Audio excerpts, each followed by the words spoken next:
Hello, everybody, and welcome to Moody Park on this muggy Saturday in Ewing County, New Jersey, for the South Jersey Kings and the Bayshore Dirty Birds, set to do battle here in our first of two doubleheaders, bringing you live from Jersey Baseball Nation on YouTube. And these are two teams, Max, that have gotten off to pretty good starts this season. Pretty different starts, though, wouldn't you say, with the 3-1 versus the 1-3 in the Dirty Birds. They got a lot of young guys, as in a lot of high schoolers, a lot of guys that are rising seniors in high school, and a lot of guys that just recently graduated. And so they're slowly getting their guys back from the high school seasons, whereas the Kings, they're on the slightly bit older side. They've had a bit more of a refined lineup, a lot more of their players in the lineup, and they've been able to kind of just get rolling, and they contribute a lot of that success to their ability to throw strikes, something that the Dirty Birds kind of want to put a little bit more emphasis on. Two teams at opposite ends of the standings meet today, and it's going to be a good game. You mentioned throwing strikes, and I'm sure South Jersey Kings head coach Tyler Kimmick is going to want to see a lot out of his young gun on the mound, Trent Ferrara, a lefty who's committed to go to Rowan University next season. He hasn't registered a start yet this year, but this could be a nice prove-it moment for him as he tries to earn his head coach's trust and get momentum rolling into the season. Absolutely, and for the Kings coming into this game, a big emphasis. We spoke with head coach for the Kings pregame, and he talked about throwing inside, challenging these guys and making them put the bat on the ball, challenging your opponents with good strikes. And for Ferrara, I was informed that he's got a little side quest, a little mission for himself today. He's looking to break a bat and get a little firewood. Nice summer nights. Yeah, I like firewood. We need some firewood to get these campfires going, and so he's looking for a little bit of firewood today. We'll keep an extra eye out for that. But again, a strike thrower with a little bit of velocity, going to look to get rolling here today. So for the Kings, it's about defending, their home state, but Bayshore, this is a team, like you mentioned, started 1-3. Is probably trying to rally some momentum here, and this doubleheader is a good opportunity to do so. And leading off for them is going to be Masella. Right-handed hitting center fielder steps in. First pitch to him. Snaps high for a ball. C.J. Masella this year through 2 games, hitting .375. As he bunts that one down the third base line, it'll drop in fair. This could be a tough play right or across the diamond, and it's in time. Nice play early on from South Jersey Kings defenders. As if you're a guy like Trent Ferrara and you want to feel like your team's got your back, it's going to be a web gem like that that's going to put a smile on your face. Absolutely, and Tyler Kimmick, the head coach for the Kings, talked about how he loves how his defense has been playing. So the confidence clearly coming through on the very first batter of the game, being shown that it is true. This Kings defense is strong. They just need pitchers to throw strikes, which doing that already. First 2 pitches to Maldonado, split ball and strike. So it's 1-1 to Shaniel Maldonado. The pitch. That one misses high. Maldonado playing both ways this season. Already has started a game for Bayshore, but he steps into the batter's box here, facing a 2-1 count. Sees that one catch the edge for a called strike.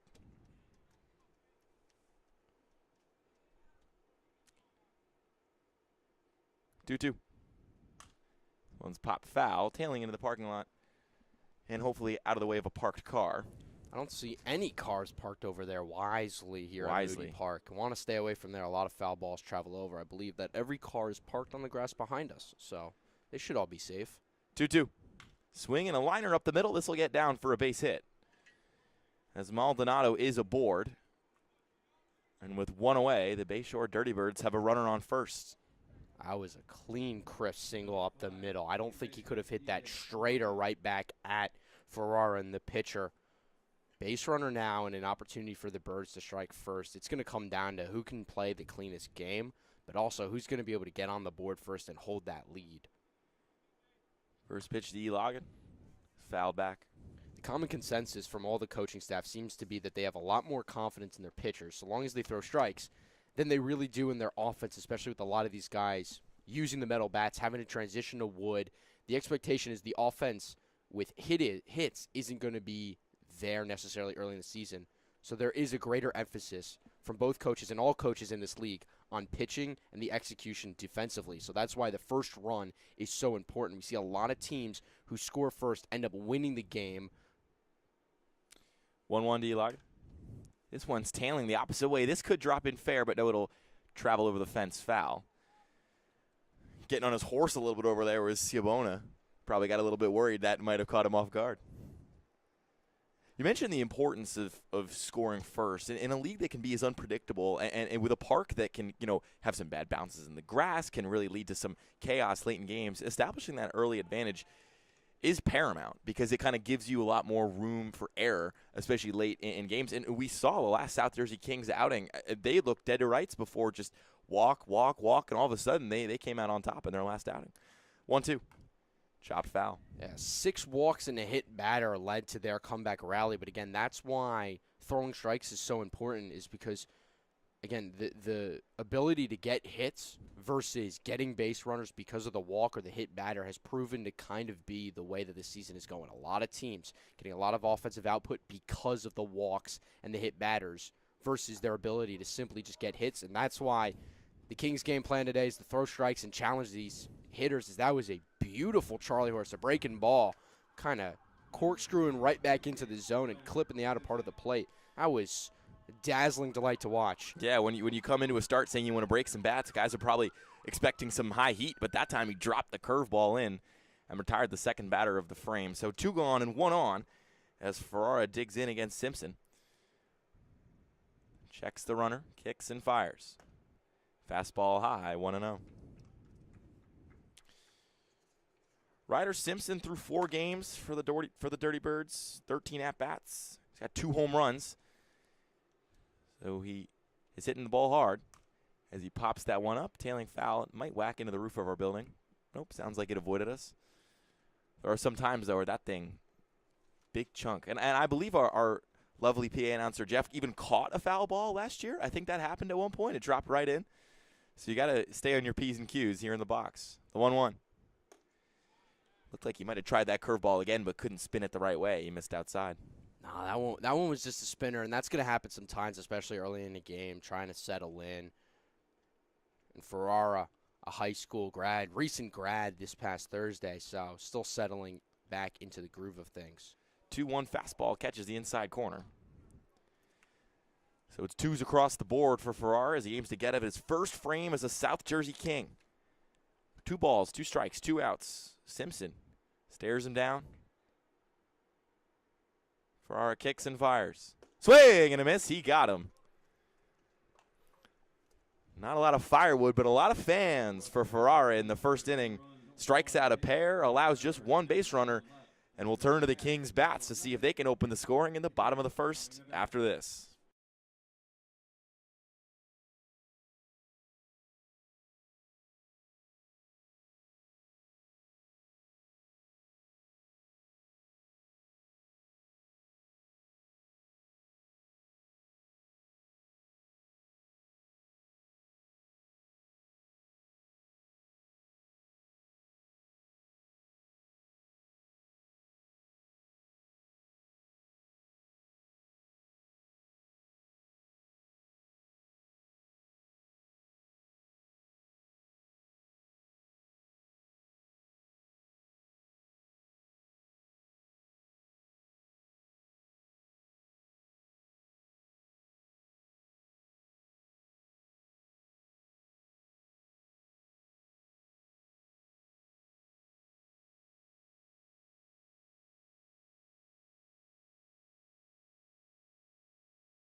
Back with you here at Moody Park after a scoreless top of the first. You know, Trent Ferrara, the starting pitcher for South Jersey, mentioned that he wanted to collect some firewood and break some bats. But based on the stature of who the Dirty Birds are bringing in, it might be a firewood off on both these teams.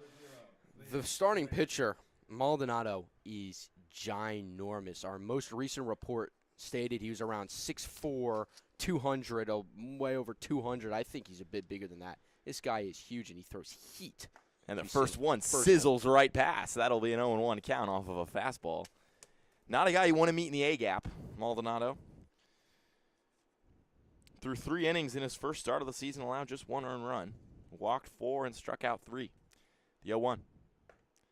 That one touches dirt.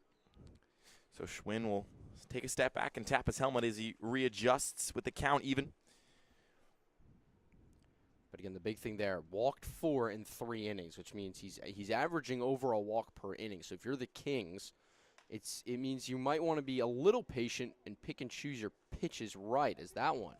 Nice little sliding catch there by Nichols. Great sliding grab in the outfield, like you mentioned, by Nichols. Schwinn, kind of tased that one. It looked like it might drop in for a base hit, but kind of just rolled it the opposite way, and Nichols came in and calmly collected it and hit a little Call of Duty slide cancel while he was down there. So there's 1 away. Maldonado, has a pretty strong first at-bat, but he's going to have to improve if he wants to, pick up these strikeouts that he seeks so much against Jackson as that fastball is outside. Brent Jackson, LaSalle University commit, hitting .714 through 2 games. Yeah, small sample size. He is just 5 for 7, but .714 is still pretty impressive. Maldonado misses again on a fastball. It'll be 2-0. That's really impressive, I believe, especially with a lot of these guys, again, going from metal bats to wood bats. It's a big difference. It really is. The ball just kind of comes off. It feels a little different, a lot more end-loaded the wood bats tend to be than some of the metals, although a lot of guys are swinging 2-piece bats, so you can kind of get a little bit similar of a feel, but it's just not the same. And so a lot of guys tend to struggle, and then we'll see the batting averages jump. But this is a guy off the start already swinging well. Chopper up the middle, gloved by Estevez. He'll fire across the mound. Just misses on the bag, but not hustling down the line was Jackson, so he's beat out despite the throwing error. And there's 2 away for South Jersey. Heads up play there by Colon, recognizing that he missed the bag and making sure to double back and step on it. But Estevez, he was, standing right behind second base. He barely had to move. I don't know what the scouting report necessarily was or if it was just the lefty that he shifted over a bit, but great read there by Estevez to be right there for the ball. This one's rolled the hard on third base. He'll have to make another tough throw, and he does. Smooth as you like, calm as you like, 3 up, 3 down. Maldonado cruises through the bottom of the first, and we're scoreless heading into the second frame at Moody. We'll be back after this.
Number 12, Peter Logan. Back with you here at Moody Park in the top of the second is Ferrara after a pretty strong opening frame. Showed a little bit of composure and calm, cool, and collected despite allowing 1 base runner. Comes out here at the top of the second, like you mentioned, trying to collect some firewood and throw some heat. His first pitch in there for a called strike.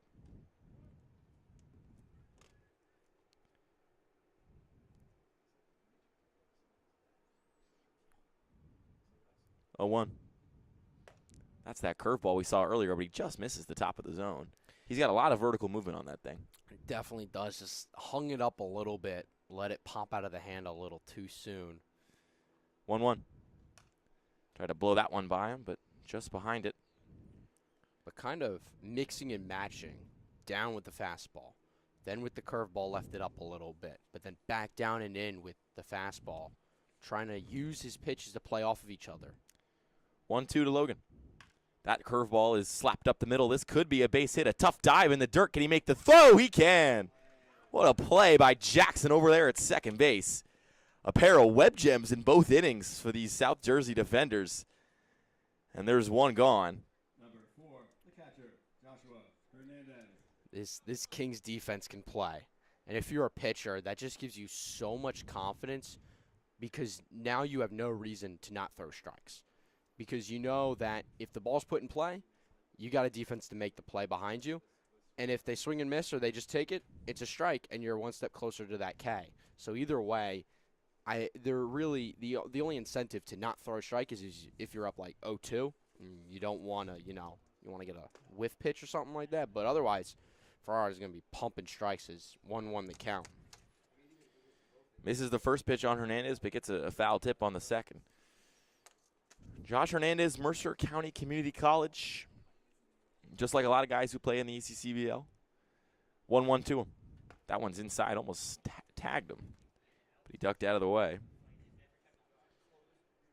Ferrera's at 24 pitches through 1 1/3, which is probably totally fine to head coach Tyler Kimmick, just trying to get this recent high school graduate some burn.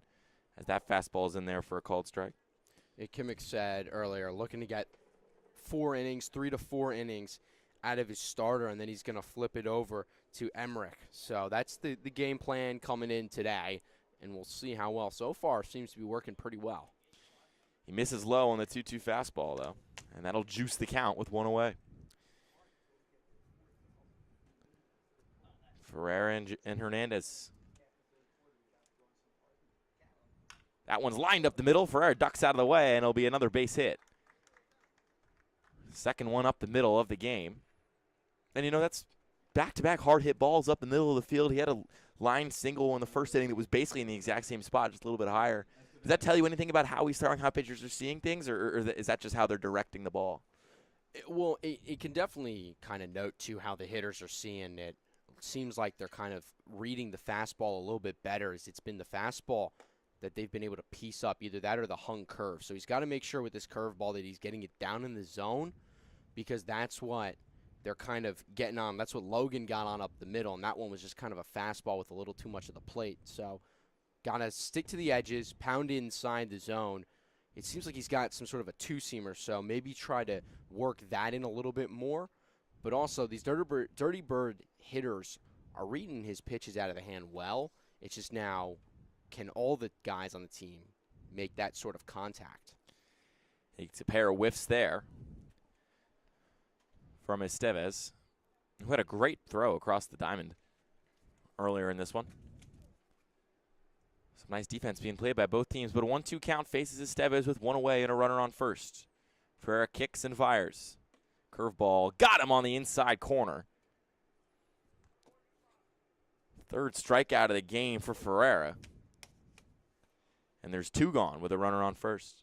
Number 19. It's just so dirty because it looks like it's going away. Again, the curveball designed to play off your fastball is something that kind of spins a little similar, and it just looks like a fastball until it breaks and dips off. But a lot of times you're thinking of diving away from the barrel, but he's using it. It's almost more like a slurve, the way that he gets a lot of vertical movement, but also good horizontal movement to bend it back into the zone. He's had success throwing that pitch in that spot.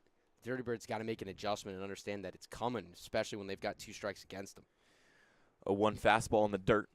So it'll be 1-1.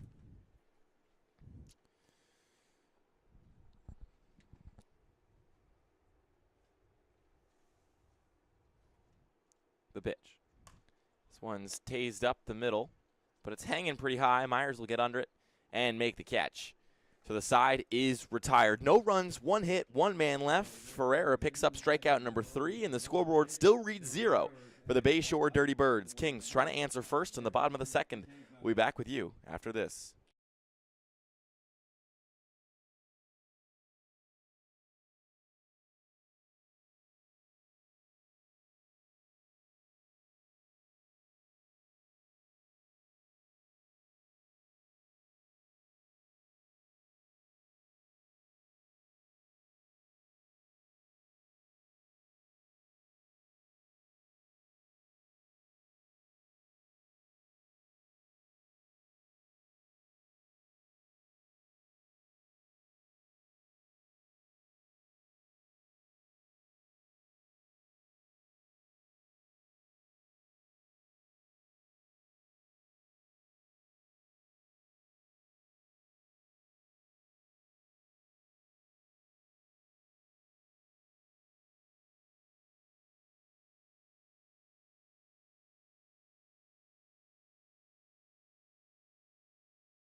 Left fielder, number 9. Back with you here at Moody Park. Owen Rossi going to lead things off for the South Jersey Kings. They're trying to break this scoreless deadlock in the bottom of the second. As Rossi coming off going to Pitt next year, a team that was really in the mix in the ACC for much of the season this year, but kind of fell on the wayside at the end of the year and missed out on the NCAA tournament despite several projections having them in. ACC looked good. They looked a lot improved this year. The 0-1. This one's chopped foul down the first base line, so Rossi is behind in the count 0-2. And Rossi, just the one game played so far, 1 for 4 in that one, but the big thing I'm looking at is a double, an RBI, and a walk. Walk means he's patient. Double means that he's got good speed, he's able to also have good contact. But the RBI means that he's got that ability to do what it takes to score the run in clutch situations when he's needed to. And that's a big thing that I like to keep an eye on with a lot of these hitters is that everyone can, get a hit or get a walk or get on base, but can you do it when you've got a runner on second or a runner on third? Can you have that situational awareness to be able to execute what you need in that given situation? And he hits that one up to the shortstop side. This will be gloved across the diamond and way high. Estevez couldn't get it down, and that'll be a base hit or an error. We'll see what's going to be an error on the Bayshore Dirty Birds shortstop. Rossi was hustling down that line. I mean, I think even if Estevez threw a gem there, because it was a tough play. He's moving from his right to his left, or excuse me, from his left to his right. Had to glove that and fire across his body. So Rossi is the Kings' first base runner of this one, as Maldonado finally has to deal with a duck on the pond. I still do think that's an error. He kind of sailed it a bit. Could have given your first baseman a chance to stretch and make a play and make it look close. It was going to be bang-bang, but I think that he's got a strong arm if he could have gotten it down. So is Skibona now? As Rossi thought about taking off, he might be caught in a pickle, and they're going to say balk. He basically triggered a balk from Maldonado there. That's some heady base running. Coaches are going to eat that up. And that's why you do kind of those fake steal, delayed steal. That's why you jump around, is to kind of get in the head, is that he kind of took off early and then pulled up and stopped.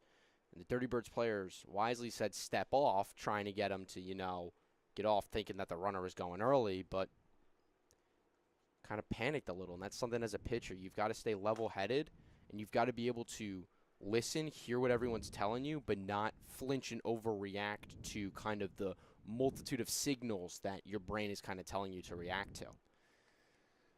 1-1 count to Skibona. The pitch. Misses outside. Try to slide that one across and just slid it too far. Scabona enjoying a solid 4-game stretch for the Kings to start the season. He's 4 for 9. As he sees that fastball get the corner, it'll be 2-2. Got trio of RBI. Been walked 5 times. Heading into his junior season over there at Dickinson College. Buddy of mine goes there. Heard great things about it. 2-2. This one's fouled back. The Red Devils, I believe, is their mascot, or the Devils of some sort. Which Sounds is about right. Which is pretty. I mean, as an Arizona State attendee, I love Devils related, Sun Devils, Red Devils, Blue Devils, whatever it is. We're all part of the same family. As a Devils hockey fan, I can join you there. 2-2. Got him on the inside corner.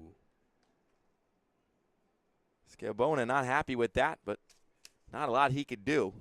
Broke him at the knees. Number 27, third baseman Braden Ryder. And so Braden Ryder will step up for the South Jersey Kings with a runner in scoring position. First time either of these two teams have had a runner in scoring position this game. There's one away after Rozzi advanced in the air and then drew a balk to get to second. First pitch fouled back. But again, these are the situations that I was talking about earlier with the being able to get an RBI is being able to execute with runners in scoring position. You had a runner on second and no outs. If you're a hitter, you've simply just got to elevate the ball to the outfield, and that'll help advance him another 90 feet and give the next guy in the lineup an opportunity. 0-1. Got the corner. Ooh. 0-2. That's a tough pitch to see, it feels like, if you're Ryder, because all of a sudden now you got to protect that outside corner. But Maldonado just rang a guy up on the inside kind of third of the zone. You've got to be aware of all aspects of the plate. 0-2. That one skipped away, and Rozzi will skip his way down to third base. So the first run of the game, 90 feet from home plate. It looked like Maldonado was trying to get back to that same outside spot and just missed it. Looking for a breaker, looking to get it away, and just pulled it a little too much. But again, this is the whole cat and mouse game of, all right, we kind of made a little bit of a mistake if you're the Kings in not being able to put the ball in play to try to advance the runner, but now all of a sudden we get gifted back that opportunity if you're the Kings. And so you've got to be able to. 1-2. Just misses inside on the fastball. Like you mentioned, though, this does feel like a prime opportunity for the Kings to jump out to that lead and that ever-important first run, given how chaotic the end of these games can be when the bullpens get called. But the infield on the edge of on the inside grass, 2-2. That one is off the hands and foul. And I was saying we because I was going to get to my next point of we as in the Kings got to now take advantage of the mistake we've been gifted. So you get an opportunity to go make a play, you don't capitalize on it, but now you're gifted a new life of still being able to drive in a run without necessarily getting a hit here. That's a great block. Yeah, 2-2's in the dirt. Nice block from Hernandez. That'll juice the count. Saved a run, saved that game opening run.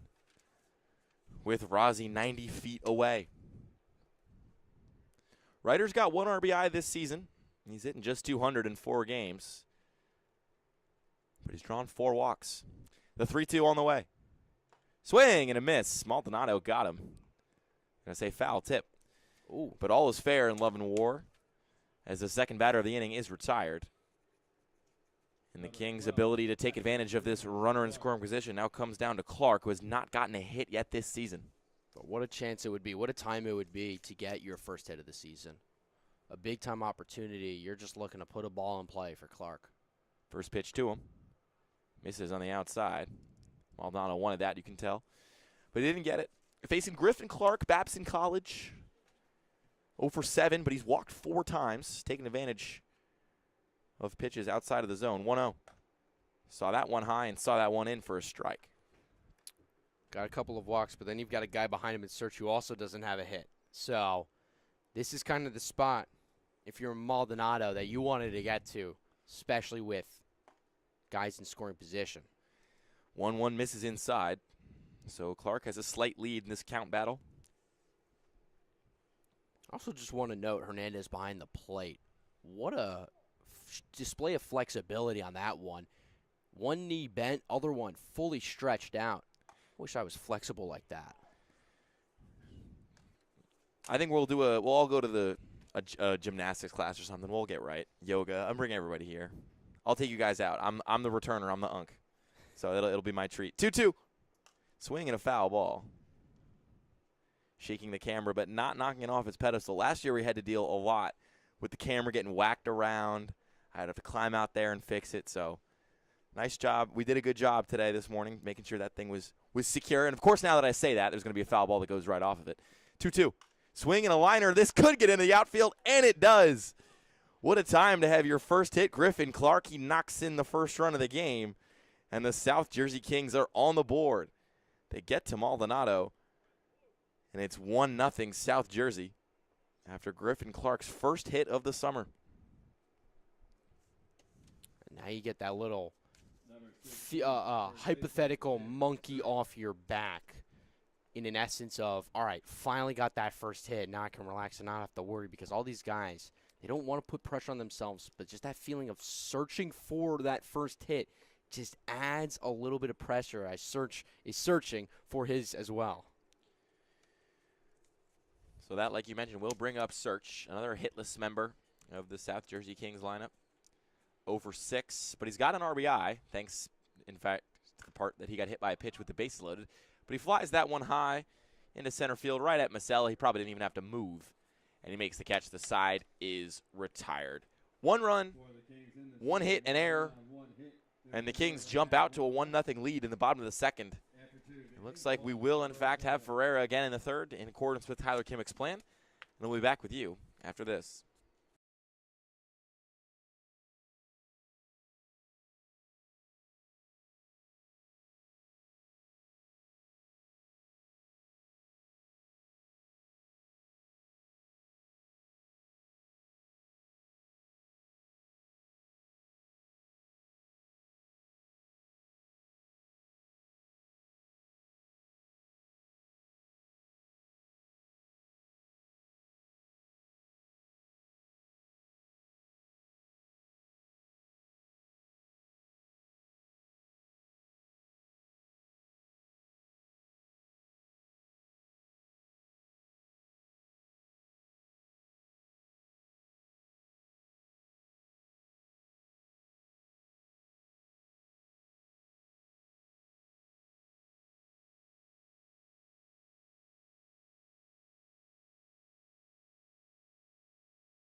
Back with you here at Moody Park. After the South Jersey Kings struck first in the second, it's up to the Bayshore Dirty Birds to answer back. But they're going to have to get through Trent Ferreira, whose first pitch is lifted into the outfield. Going back and coming on, communicating and letting it drop. That's a tough play in the sun. Kings fielders, after a pair of nice plays earlier in this one, can't seem to talk things out well there, and that'll drop in for the third base hit of the game. I don't even know if that was miscommunication, losing in the sun, weird moving ball, because we know that with the kind of swirling winds we tend to get here and the fact that just the ball pops off of wood bats kind of strange, all of those factors come into play on that one. That was just kind of an awkward ball, but a great chance here. Leadoff batter on, and a golden opportunity should they be able to take advantage of it for the Dirty Birds. First pitch to Cologne. That one's in the dirt. So Nichols gets aboard with the leadoff single. Now let's see what Diego Colon can do. He's a Felician commit. 1-0, misses high. Like you mentioned, I mean, this is a young team, this Bayshore Dirty Birds team. This is basically a U19 squad. A bunch of guys that are just graduated high school or still in high school and are going to play college baseball next year. They're facing dudes bigger and stronger, but that's a swing and a miss off a nice pitch from Ferreira. Ferreira, not one of those guys who's older than them. He's right there on that same age path as them, but the ECCBL is a range of ages. But it's great because it gives the older guys an opportunity to play, and it gives the younger guys the kind of taste of what they're about to see, and it helps prepare them for what's to come in the spring next year. Because they're going to be facing these guys at this level, or the guys that are even rising seniors. They're on a track to eventually reach this collegiate level of baseball where, again, they're going to be facing guys of this level. So it prepares them. That one's lined the other way and dropping in for a base hit. Holding up at second is Nichols. Colon will reach first in a pair of singles to open up the third inning. After a pretty good 2 frames from Ferrer, he probably gets his first taste of some trouble as there's a runner in scoring position and a runner on first for the Bayshore Dirty Birds. And a pair of singles to the right side of the field. Something we had talked about last inning as well as kind of during the break was almost every single ball in play up until this inning was up the middle. We had the first batter in Masella, he grounded the third, but then it was a base hit up the middle, then it was grounded up the middle, and then it was a single up the middle and a fly out to center. And so every ball was kind of up the middle. And now in this inning, first 2 guys are going to the right side. Could be a tell of either Ferreira and his location, but also some of the guys reading and seeing the ball a bit better, but also a plate discipline and a plate strategy change from the Dirty Birds of just trying to get hits. That one is tailing and just drops foul. So it'll be a 1-1 count with Masella, the original leadoff batter, up.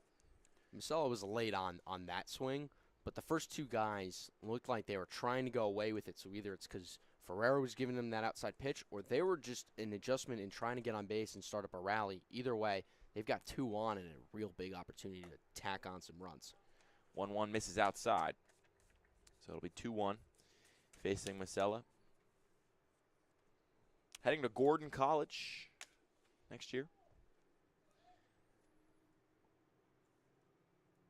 Digs in that right-handed batter's box. 2-1.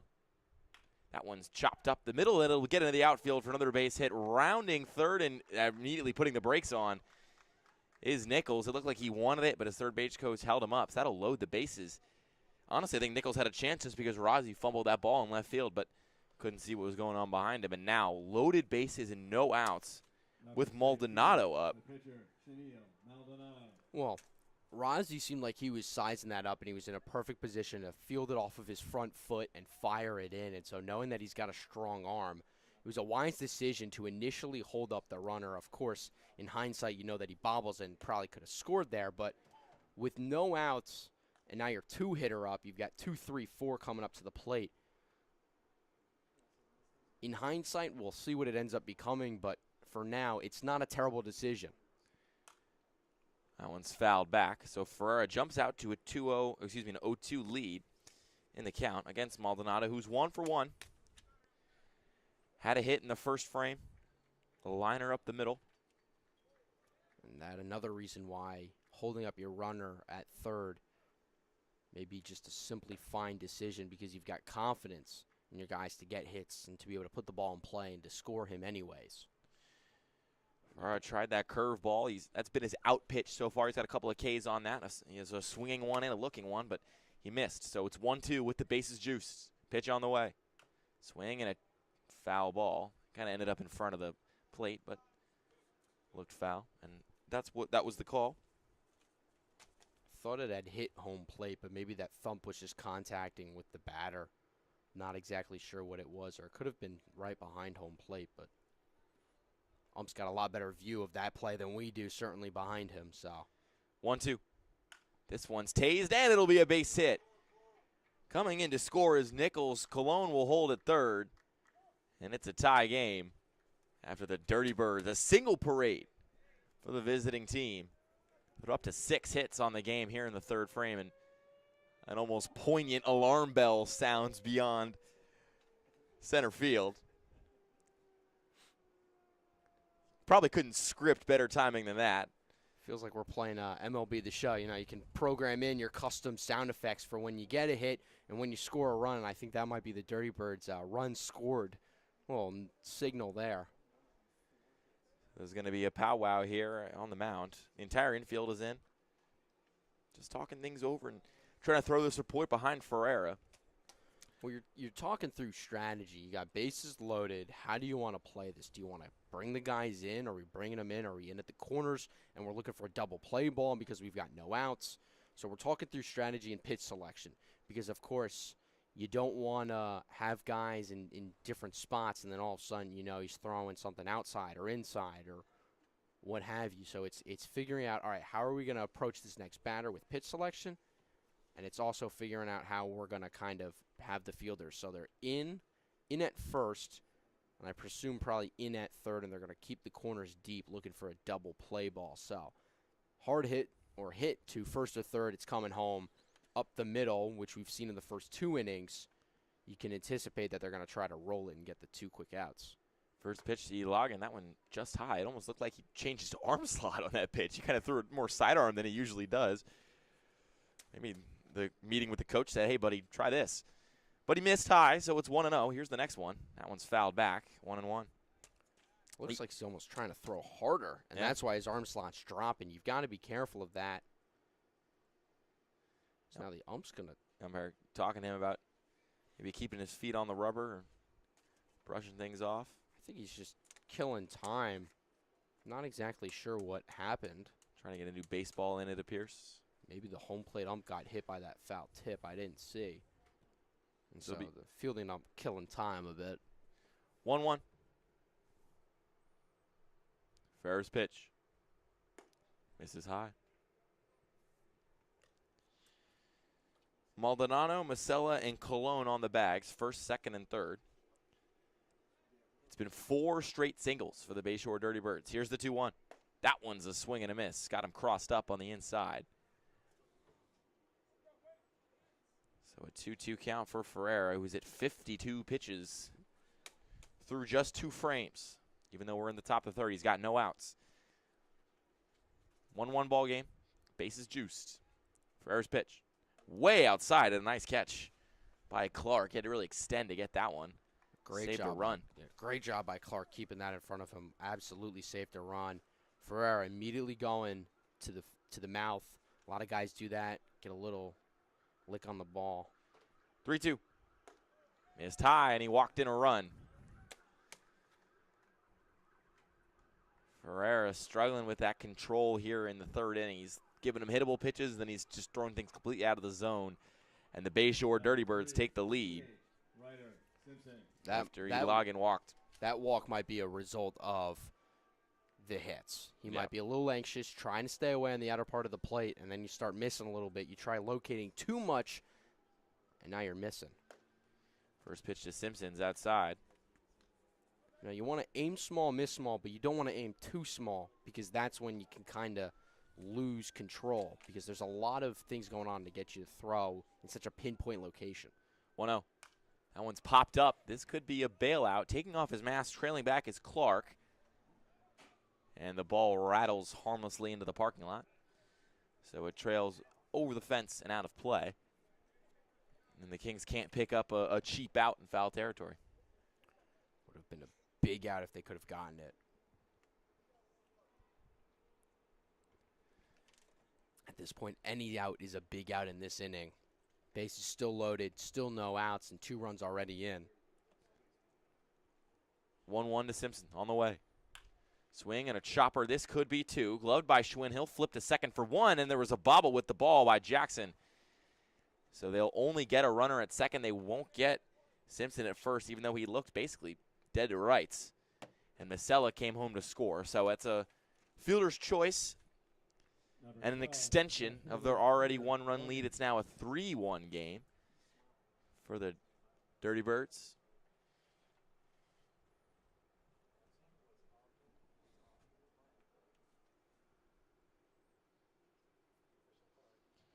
Runners on first and third. First pitch is a called strike. Trying to dig in here against Logan. Going into his junior year at Utica University. He's hitting .357 so far this season through 4 games. He's got an RBI and a double. That one misses low, 1-1. But now the big question is that as this inning runs longer and longer, how is that now going to affect Maldonado when he has to come back out on the mound? Long inning, he's not necessarily sitting. At least he's got his legs moving out on the base paths. But this one's up the middle, and it'll be an ineffective dive from Jackson. He let that one roll right under his glove, so a base hit will score the 4th run of the frame. That's the 5th single of this inning. Number 4, catcher. And Bayshore is up 4-1 in the top of the 3rd.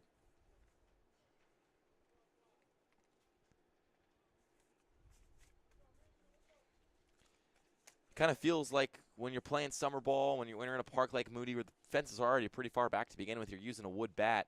It's going to be small ball like this. It's going to be this death by a thousand cuts offense. That's going to be how you take advantage as a big swing and a miss there by Hernandez. But regardless, 5 hits in this inning alone, 4 runs to show for it. It's what you've got to do. Manufacture runs, manufacture hits. It's that small ball mentality. It's that money ball mentality. On base percentage. 6 guys have reached base safely. 7 technically. 1 reached on a fielder's choice. But the 5 walks, or 5 hits, the 1 walk. It's just finding ways to manufacture and make runs because they're not always necessarily going to be handed to you the way that Ferrara had been pitching. You got to do it for yourself. 1-1. Can't spin that one in. So it's a 2-1 count. Ferrara trying to batten down the hatches. We're seeing some action over there in the Kings' pen. You got to imagine head coach Tyler Kimmick told us before the game, ideally 4, but probably 3, and it seems like after this inning, as he hits that guy, he hits Hernandez. Ferrara just yanked it inside, and Hernandez took it. Looks like it looked to me like it was off the small of the back, but he's waving his left arm around like he took it on the back of his arm or back of his shoulder. It looks like Emmerich is out there in the left field bullpen warming up for the Kings, and that's what Coach Kimmick kind of told us was the game plan, was it's going to be Ferrara to Emmerich. Emmerich had pitched against the Dirty Birds and kind of shut him down a bit, I believe, earlier in this season. So that was the game plan. It seems like they're still going to stick to it, although might need Emmerich to go a bit longer, an inning longer than he might have initially thought in Coach Kimmick. With the bases loaded again, Ferrara's first pitch gets the corner. It's a called strike. Estevez at the dish with Hernandez, Logan, and Simpson on the base paths. Dirty Birds trying to blow this open. That one misses outside, 1-1. Yeah. Ferrara up to 66 pitches through just 2 1/3. He's allowed 4 runs in this inning on just a flurry of hits and a walk in a fielder's choice. 1-1. Tried that curve again, but missed again. There's a lot of movement on that pitch. He just can't seem to get it to end up where he wants it to be. And that's where the kind of workshop comes into play of, all right, now I'm thinking not just locating of where I want it to end, but you got to think of where you want it to start. Nice fastball there.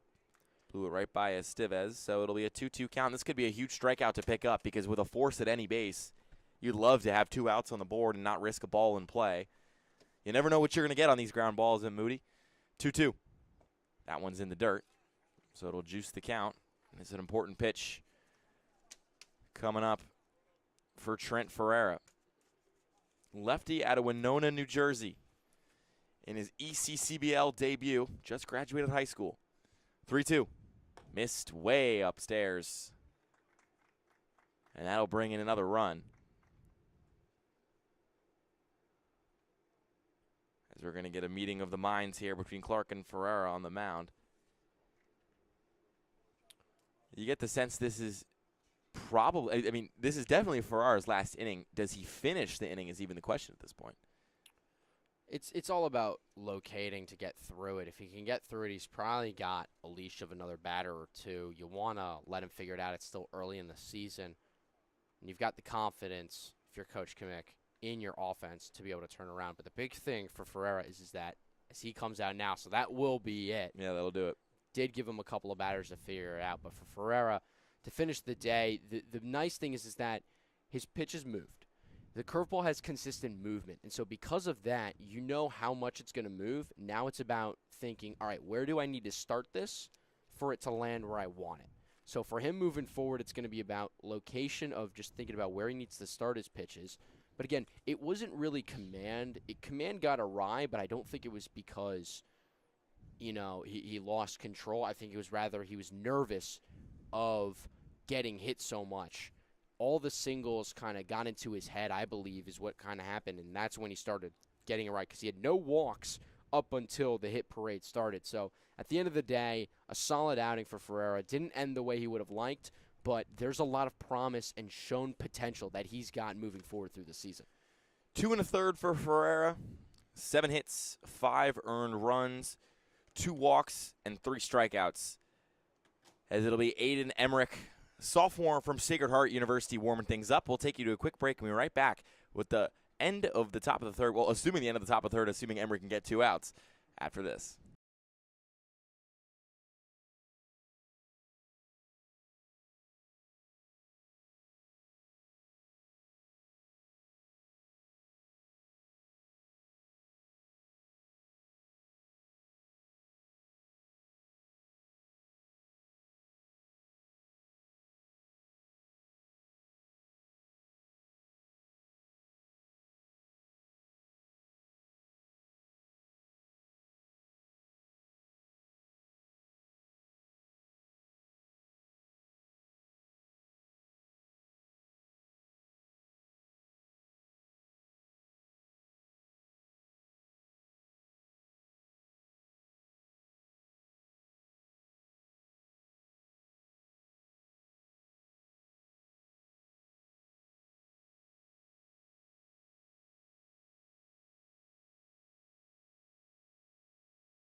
Xavier Diaz up, the third baseman for the Bayshore Dirty Birds.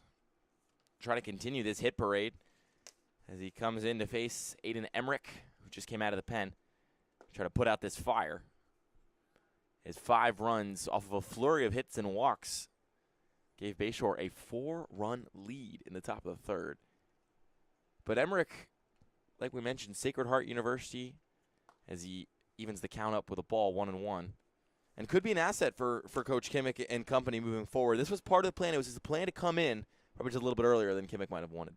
And a big reason for it was because Emmerich, in his 5 innings of work in the one game he pitched this season, was against the Dirty Birds. He gave up only 1 run. This one is lifted into right field, going back on it and making the catch, sliding. The runner will stay at third. A nice play by Jackson over there at second base. Makes up for the kind of bloop single earlier in the frame that really got things going. Emmerich faced the Dirty Birds earlier in what ended up being a Kings 6-1 victory on May 30th. He went 5 innings, 2 hits, 1 earned run. It was a home run. He hit 1 batter, walked a guy, and struck out 9. Yeah. So he's already seen the Birds and dealt against the Birds. So not surprised to see him as kind of the next guy in line to pitch in this game. So with 2 away, bases still loaded here and a 1-0 count. Emmerich's pitch. Inside, 2-0. This now the 11th batter of the inning. They've batted around have the Dirty Birds. Jimmy Nichols at the dish. Hasn't got a hit yet. 2-0. This one's kind of poked at the other way. It looks like that was going way inside, but it crossed him up, and he almost like kind of protected himself with his bat and flared it foul. Typically see that as a sign to the pitcher of this guy was guessing what pitch was coming, and he was guessed dead wrong. So now you got him thinking, and as a pitcher you're in his head. 2-1. Can't catch the top of the zone. So a 3-1 hitters count for Nichols, who, forgive me, picked up his first hit of the season earlier in this frame. Yeah, let off the inning, and that's what got things started. 3-1 on the way. That one's high. Ball 4. run 6 of the inning. As the Bayshore Dirty Birds doing it the little way against the South Jersey Kings. No extra base hits for them this inning, just singles and walks and fielder's choices and timely swings and smart base running and all the things that coaches love to see. They're doing it the dirty, gritty way. Yeah, the Dirty Birds doing it the dirty way. This one is fouled away. I don't want to say the Dirty Birds doing it in the dirty way, but it kind of is. You feel Kinda like is. dirty can almost feel like two ways of the way that is here with grit, or kind of, cheap shots. Yeah, I But feel like it's- but baseball's not really a contact sport. I feel like it's kind of hard to play baseball dirty for the most part. So that's why it does seem fitting. It can get a little dirty. You think of guys Sometimes. like A-Rod, Oh, yeah. swatting the ball away. Yeah. There's leaning in on a pitch inside to try to get hit by it to score a run. But no, they've been doing clean, but definitely not an easy route to get these runs in. It's been gritty. That's one way to put it, I think. Yeah. 1-2 faces Cologne, part of the single parade earlier in the frame. Emmerich trying to get out of it. The pitch inside. I don't know if Cologne see the Michael Jackson movie, but copied his move right there. Leaned way back and got out of the way. Have you seen it yet? I haven't. I've actually heard it's not that good, so I'm not going to pay money and go to the theater and see it. I don't like the sound of that. I was kind of hoping to go see it, but I might wait for it to come to streaming now after hearing that review. 2-2 is just high. I'm saving my movie theater pesos for the Odyssey coming out in a couple weeks. Christopher Nolan, new movie by him, should be pretty good. I'm so excited for that. I've seen kind of shots of them filming Yeah, it. It it's looks pretty sweet. incredible. 3-2. Got him on the inside corner. And the side is retired. 6 runs, 5 hits, 3 men left.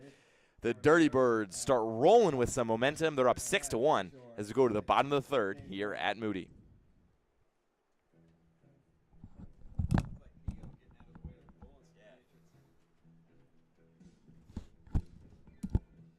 How in the world have we made a comment about that? That's not the second time we've commented about the Michael Jackson movie while broadcasting. Really? Yeah.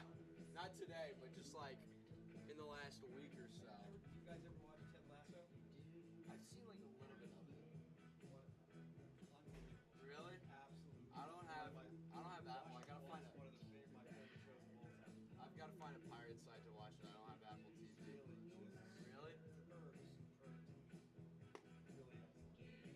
I want to find more time to watch like shows and enjoy it. I just like don't feel like I got the time. I'm so busy watching sports and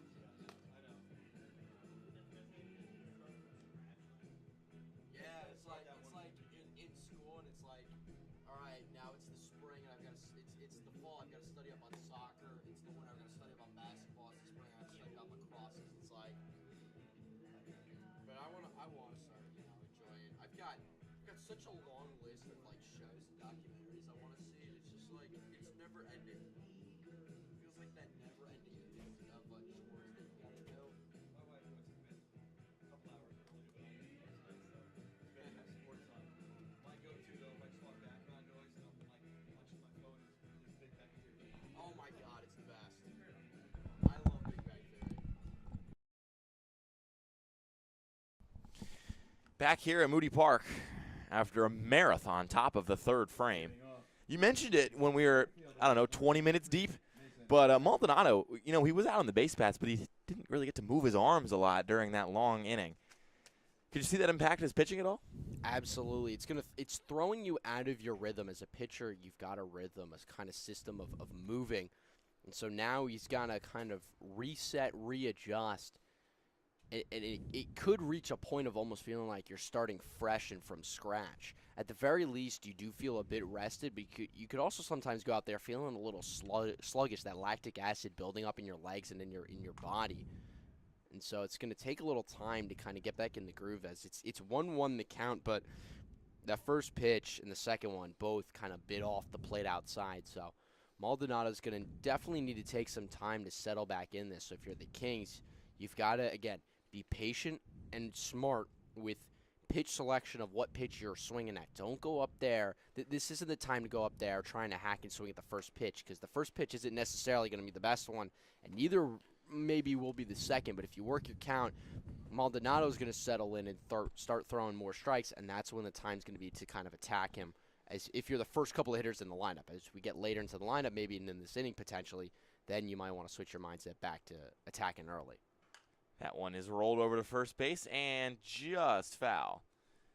Speaking of working the count, Myers that was the 5th pitch of this at-bat, going back and forth. Are these two?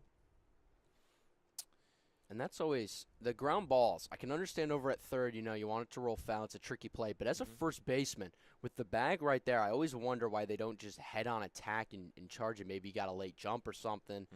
But I'm always intrigued by first basemen who choose to either attack that ball versus let it roll foul. 2-2. Rolling foul. That time it was obvious. Because then the ball could also kick off the bag, and now you're thinking, all right, I got it easy, and then it's kicking down into foul territory. It's kicking to your left, and you've got to dive for it. And I'm just always intrigued by how the first baseman choose to play it. 2-2. Swing and a miss. Maldonado got him. And Myers is retired. First out of the frame. Maldonado really having a nice game so far. You got to think about that. 1 run wasn't even earned. It was an error. Rossi reached base on an error. Yes, the balk is Maldonado's fault. That advanced him to second, but on a wild pitch, also sort of his fault. Got him to third. But at the end of the day, it's ultimately been a comfortable start. And when you're in a summer league like this, you can expect some wild things. As that one almost grazes the helmet, but drops in for a strike. Wow. Curveball started high and got low, low, low. Make it an 0-1 count. Had a lot of movement on that pitch. Tried the same pitch, just missed the same spot. I think that might have been a slightly different pitch as he asked for a different ball. I think he's got a breaker, and then it looks like he almost has a cutter. I think that was the cutter that he just kind of left up a little bit as we try to learn these pitchers ourselves and figure out what they've got. Schwinn pops this up. Tailing back is Logan, looking up and making the catch without his hat is the left fielder. And there's 2 away. So the lineup card with Schwinn flying out officially flipped over for South Jersey. So now Jackson comes up in the 2-hole. As the Kings just trying to scratch and claw their way back into some runs. Last season, this team was all about the late inning rallies. The Kings, 7th, 8th, and 9th innings were the best team in the league, including on a pretty impressive run to the semifinals of the playoffs. Seems like every time they'd enter the game down 1 or 2 in the 7th, they would rip off a 8-inning frame to just put things beyond a reasonable doubt. And they find themselves down again in this one. That pitch misses low, so it's 1-1. Showed bunt to Jackson. We haven't seen too many guys show a bunt. We did see a bunt on opening weekend successful for, I believe it was the Mammoth. 1-1 fouled. That one's tailing towards my car, but hopefully not far enough. That's probably tailing towards all of our cars, so I'm surprised I'm the only one that immediately whipped my head around. I'm confident. I've parked in the same spot every game I've been here, and so far so good. 1-2. This one's lifted into the outfield. Moving over is Nichols, Masella. They're going to meet in the gap, and Masella's going to make the catch.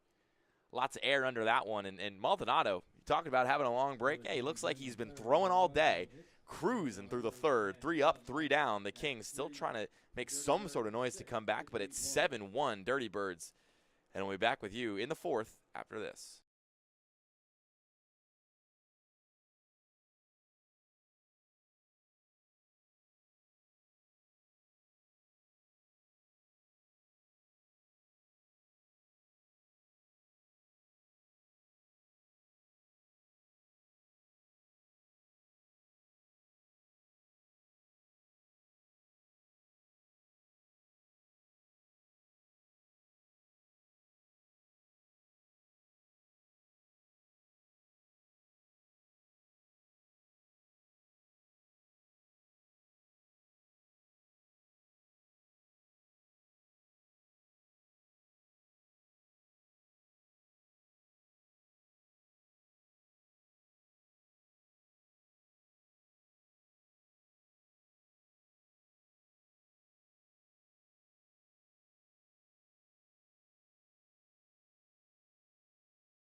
Back with you here at Moody Park as the Bayshore Dirty Birds, after tallying 6 in the third, cruise through a scoreless bottom of the frame. We now go to the top of the fourth with opportunities for the visitors to add on even more.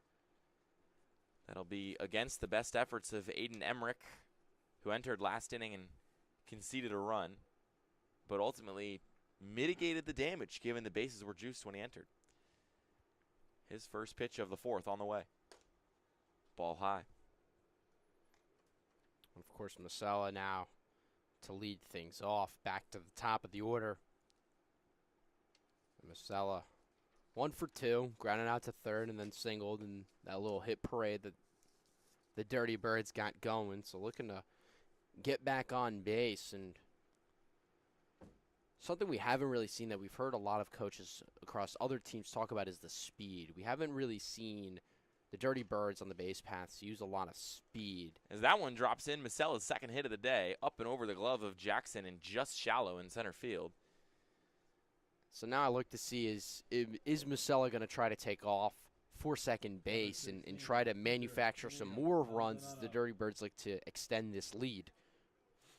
Do they continue to do the manufacturing, or do they wait patiently because Maldonado's 2 for 2 and the lineup's been kind of been able to put the ball in play?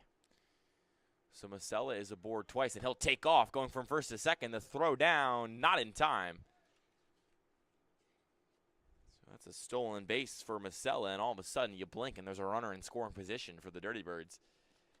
And Emmerich really has no chance to breathe. And now you've got a big righty at the plate, so does he nab third is now the question.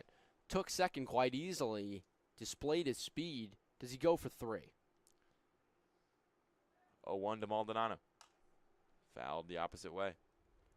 Maldonado 2 for 2 in this one. Opened the hitting in the first inning and then picked up an RBI in the third, like you mentioned, part of that parade. 0-2, I don't expect Masella to steal here, but potentially the next batter he could. The pitch in the dirt, blocked, but not well enough, and Masella will gallivant over to third. There goes that whole discussion. So with one swing and 2 bursts of speed, Masella goes from home to third with nobody gone in a 1-0 count facing Maldonado, who's 2 for 2 today in a 6-1 game in favor of the Dirty Birds. The pitch missed outside, that time blocked by Clark. Now the Kings bring the infield in, prioritizing the run, trying to keep the lead to a minimum, rather than staying deep, giving themselves the best opportunity to record an out with the runner at the plate batting. 1-2. That one's inside. But of course, nothing matters if the pitcher doesn't throw a pitch for the batter to hit. So the count is juiced now 3-2 after Emmerich jumped out to a 0-2 lead. He kicks and delivers. Swung on, drifting, right field. Scabona's under it. He'll make the catch. The runner will go. Throw to the plate is... I think he got him. Is it in time? Yes, it is. What a play by Scabona out there in right field. Scooped it up, breadbasket style, loaded the cannon, and gunned him down at home. And the third impressive play of the game from the fielders on the South Jersey Kings. That time, some hosiery from Scabona from right field. That was a robbery. I thought the Birds had that run easily, and that was just, you could not have thrown a better ball if you're Scabona.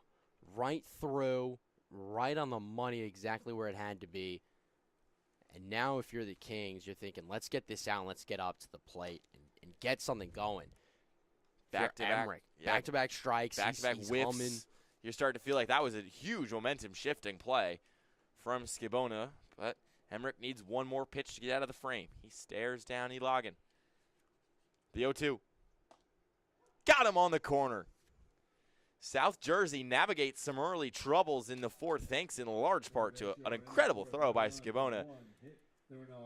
And we'll go to the bottom of the fourth. The home team feeling some momentum for the first time all game, really. We'll see what their bats have to say about it, and we'll be back after this.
Dirty Birds, number 20, Jack Elaria. Back with you at Moody Park in the bottom of the fourth, and we got a new arm on the mound for the Bayshore Dirty Birds. It's Jack Elaria, Mountain Lakes, New Jersey native, graduated from his local high school, Leading off for the Kings, but now he deals up number 11, in Massachusetts for Nichols, which you and I just found out is in Dudley, Massachusetts. It's pretty funny, but final line for Maldonado, you know, he's still going to get out there and hit, I presume, but 3 innings, a hit, a run, it wasn't earned, 3 strikeouts, and a comfortable evening. Excuse me, comfortable afternoon. 3 innings he was expected to get his heads up over by those bleachers over there. And it looks like Maldonado took over in right field, so we're going to have to I'm sure the next time the Dirty Birds come to bat, we'll have to figure some things out with position and shuffling, but Maldonado, for now, remains in the game.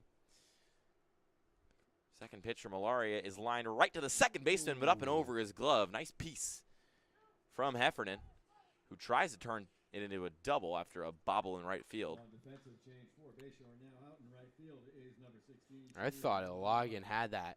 He was sizing it up, took a couple steps back. It looked like he was ready to get it, but just a bit over his glove. Rossi. That'll just be a clean single. So after the momentum, after building some momentum at the end of the last frame with just an incredible throwdown from Scibona, Heffernan reaches an ECCBL veteran, Sean Heffernan.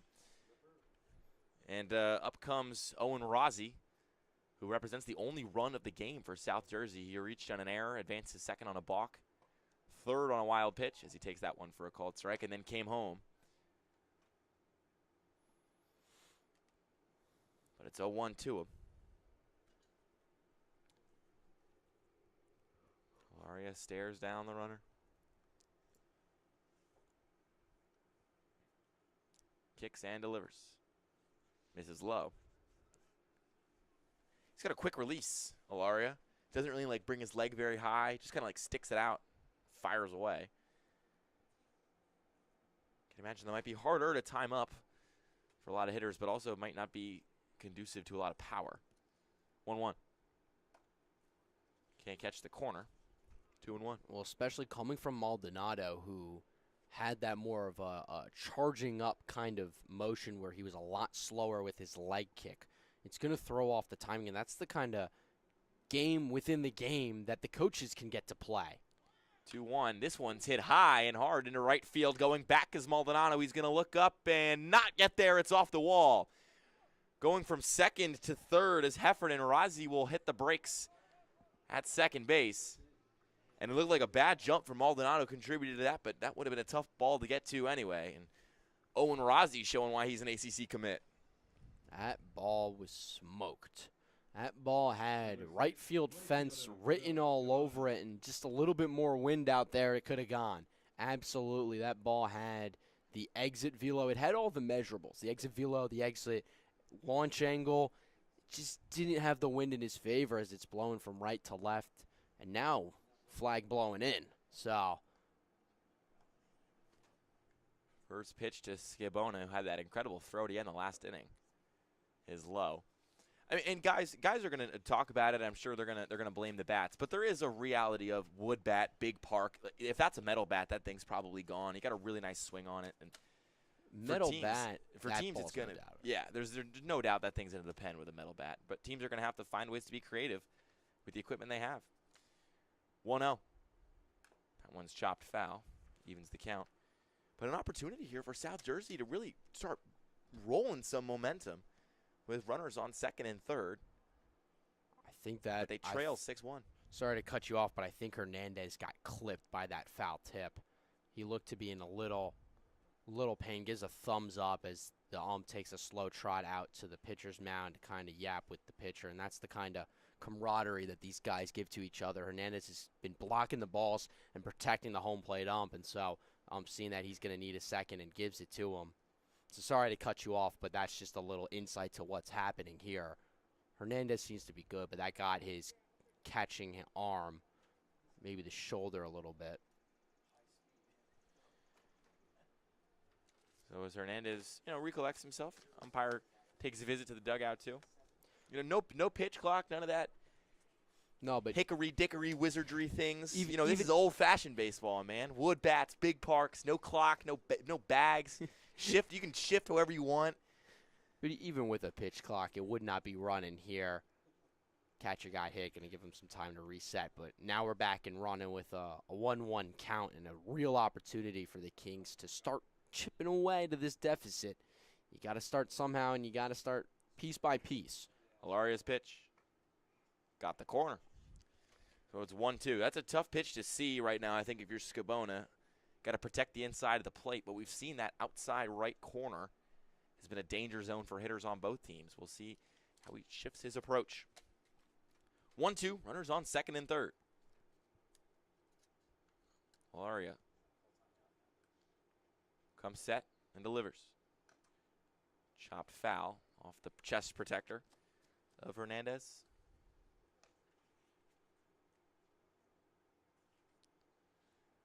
Everybody in the batter's box just kind of turns, stares at the ball, and says, we'll get that later. It's the job of the guy on deck to go get that ball. I don't know who's on deck or where he's at, but it's his job to go get that one. 1-2 again. This one's fouled off. Third time's the charm, maybe, for Scabona now. Well, the big thing, though, as a hitter is that every pitch you see increases your chances of getting on base, increases your chances of getting a hit. So the more that you're able to foul off, the more that you're able to work this count, the better your odds are of getting a hit. So foul, foul, foul. Even if it's not necessarily, a strike that you want to hit, fight it off and get another pitch. 1-2 on the way.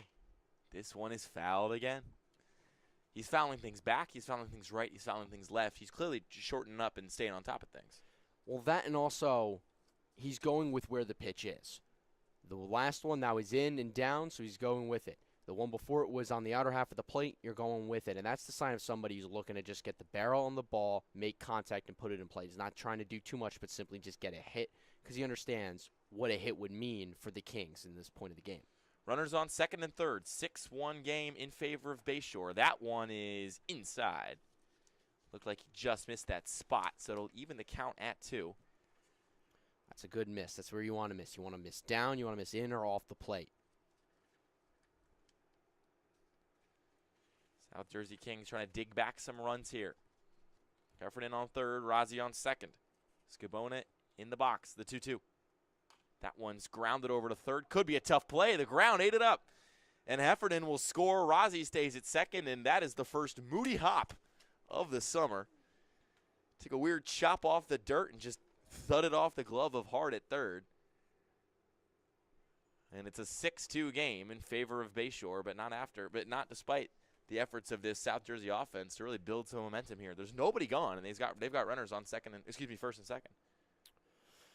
Talk about turning point moments. Scabona throwing a guy out, creating a double play, and then getting that little chopper there to scoring a run, still no outs.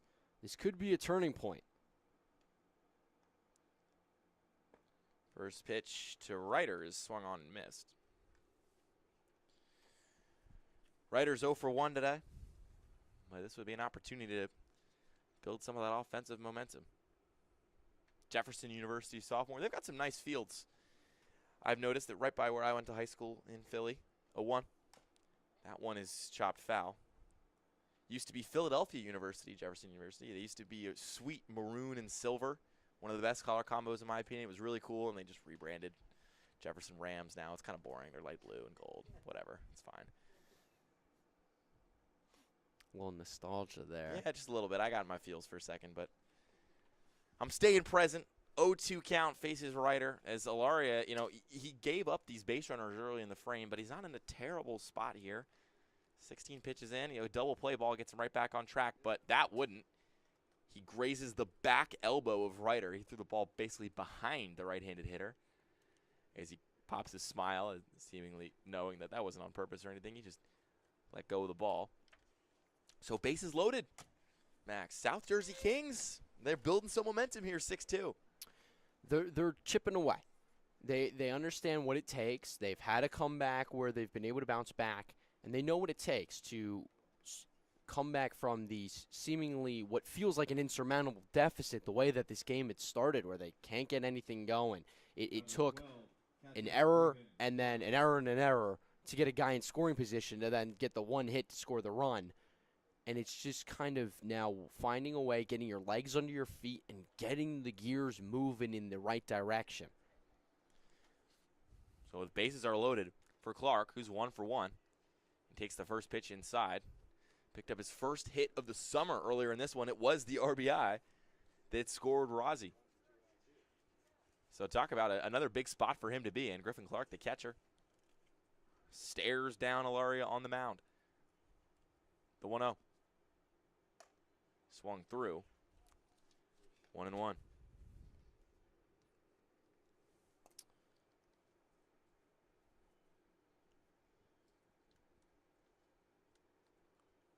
The double play ball still totally a factor for Ilaria to try to get back on track, leading 6-2. Here's his pitch. That one hit him.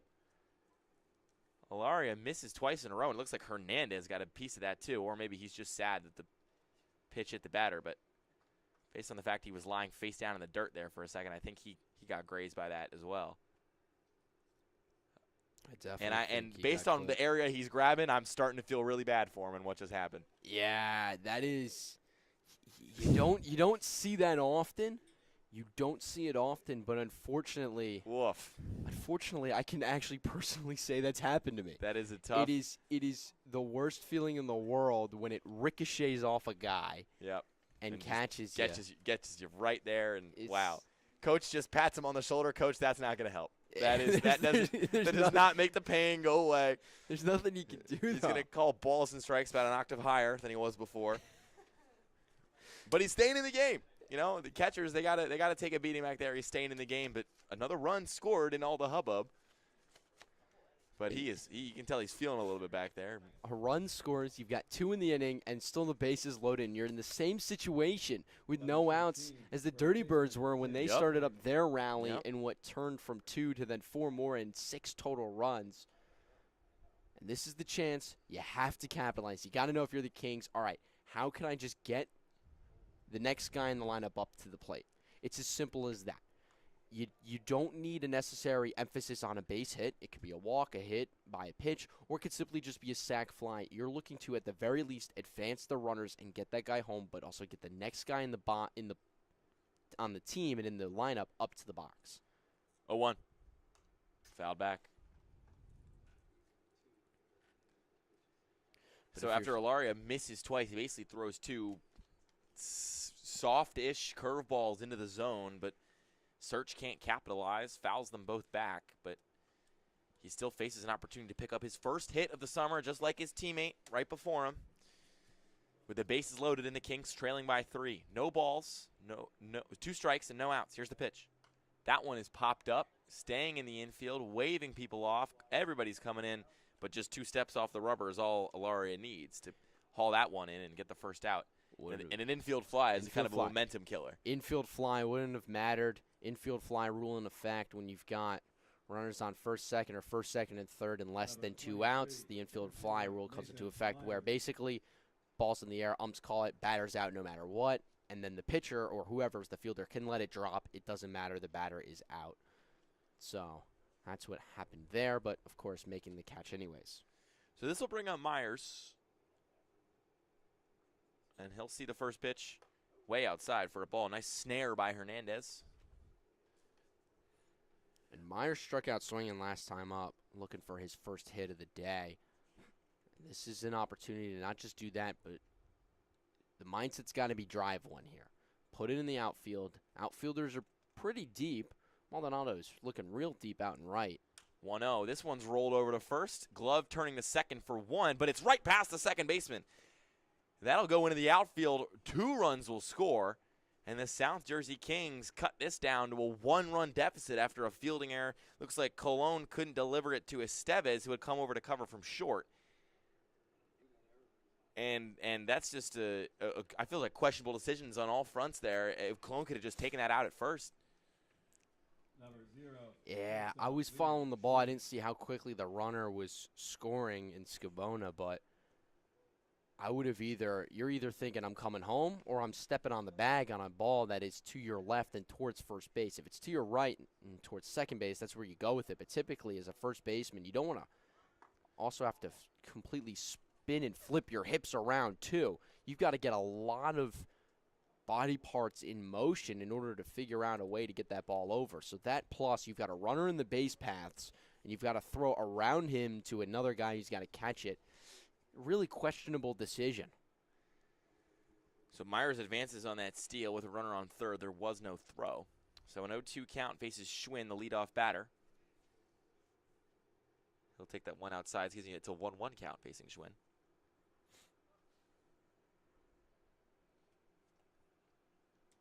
Liam Schwinn, a Stockton University sophomore, hit .290 over there this year. Not bad at all. 1-1 count now. This one is roped into the outfield. It gets down for a base hit. South Jersey will tie this game, and Myers is wheeling around to score. He kind of slipped up. This could be a close play, but they're going to have no throw after the cutoff ate it up. And South Jersey, trailing 6-1, has put 6 on the board and now leads 7-6 in the bottom of the fourth with just one gone and a runner on first. And you said it earlier, they know what it takes to be able to rally back, and having that is just such an incredible backing, knowing what you've got to have as a mindset, because a lot of teams can mentally get out of it and feel lost and out of a game. But for the Kings, they never feel out of any game, no matter what the deficit is, and having that mental ability, because baseball, it's as much a physical game as it is a mental game. There's the physical and mental side, and a lot of coaches will talk about, all right, you've got to mentally know what to do. I'm not going to get mad at you for physical mistakes, but I will be mad at mental mistakes. And a big mental mistake is feeling like you're out of a game when you're not. And for the Kings, they've had the confidence of being in this game the whole time. And now they've got an opportunity. They've got the lead. And with one out and one on, a chance to stretch it even further. So a couple of pickoff attempts, draw no dice on Schwinn at first.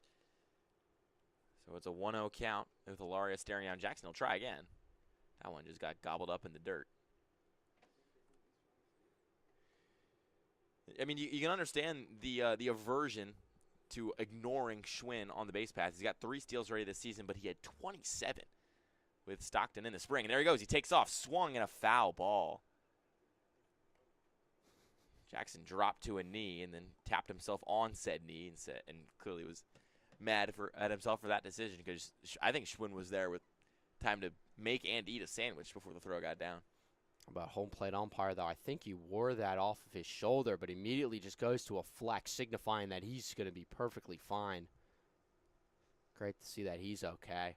1-1. That's a strike, and Schwinn with a delayed steal, and he gets there comfortably. I was kind of surprised he didn't go right away, but there was like a beat of silence, and all of a sudden you looked up, and Schwinn was sliding into second base, and the throw was not near in time. So a runner in scoring position, 1 out. It also eliminates the double play ball, as Jackson, who's 0 for 2 today, faces a 1-2 count. Schwinn's going to take off again. This one is roped into center field, down for a base hit, and the South Jersey Kings double their advantage. Liam Schwinn, that's how you run the base paths.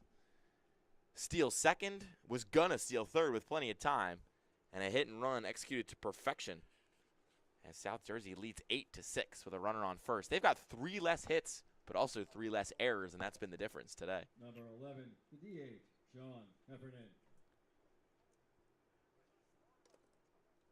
So up steps Sean Heffernan, and he's 1 for 2. Jackson over at first. First pitch to Heffernan, a called strike. And another reminder, doubleheader days. These are 7-inning games. So after this, if you're the Dirty Birds, you've got 9 outs left to work with before all is said and done. Heffernan grounds this to short. This could be 2. Took a weird hop, but the first flip successful, as is the second throw. 6-4-3 double play. Estevez, Lagan, and Colon. And the fire is extinguished for now, but not after a 7-run frame from the South Jersey Kings. The late inning rally happens a couple innings earlier than usual for the team in purple and silver. And Tyler Kimmick's squad leads 8-6 heading into the 5th inning. Remember, we're only playing 7. It's the first of a doubleheader, so we're into crunch time. We'll be back after this.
Ryder Simpson going to lead things off for the Bayshore Dirty Birds as they're trying to suddenly, the momentum is completely flipped after a 7-run bottom of the fourth. And the Birds has 6-inning top of the third.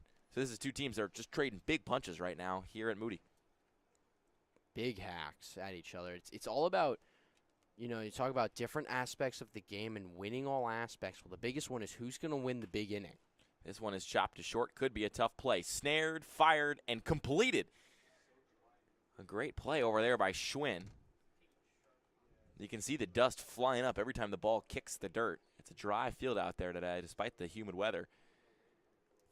But Schwinn did his best and corralled it. And Simpson is retired. So this will bring up Peter Logan now. As Emmerich starting to settle in slightly, 28 pitches. He has a complete inning in between, like nub innings on either side. But after a 7-run bottom of the fourth, head coach Tyler Kimmick would surely love his momentum to just roll on on the pitching side after the hitters did so well. They're winning that big inning battle. They had 7 in their big inning versus the Birds only having 6. And so they're winning this game.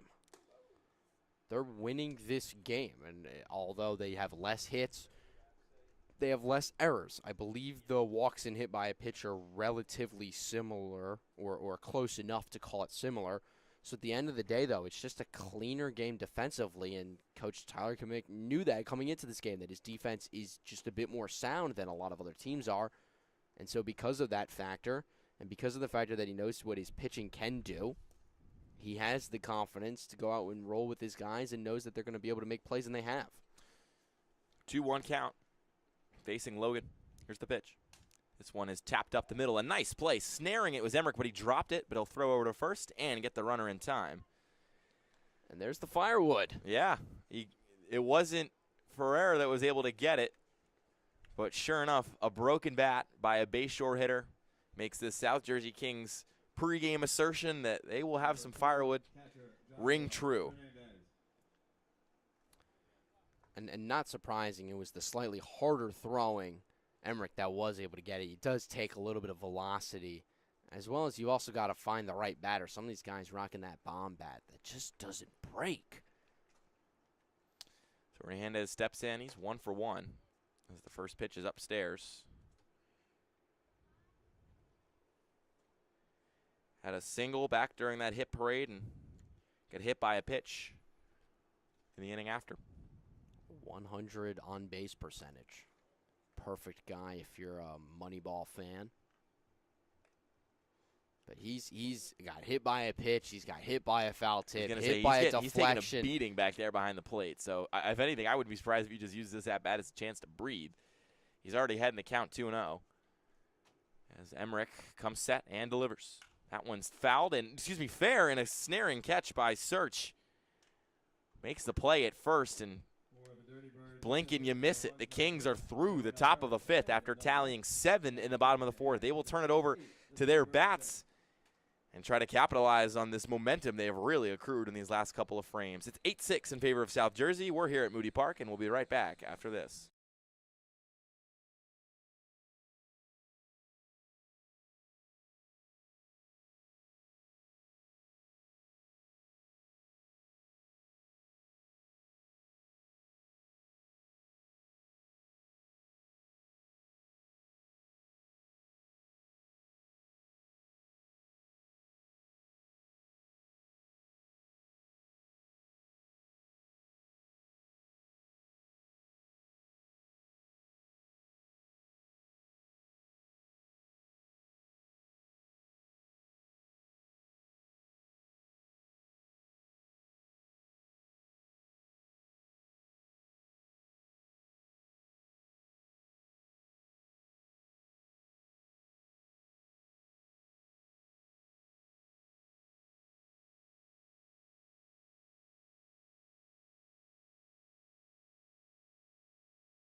Welcome back to Moody Park in a game that's flying in favor of one team and then suddenly flying in favor of the other, but it's an 8-6 South Jersey Kings lead. They trailed 6-1. They put 7 on the board in the fourth. They just cruised through the top of the fifth. And now they're turning it over to their bats again as Owen Razi steps up to the dish. First pitch from Ilaria is outside. Razi's reached base safely in both at-bats, and he scored in both of his plate appearances so far today. Reached on an E6, advanced to third on the balk, then the pass ball, and scored on a single, and then doubled his second time up. Takes pitch number 2 outside for ball number 2.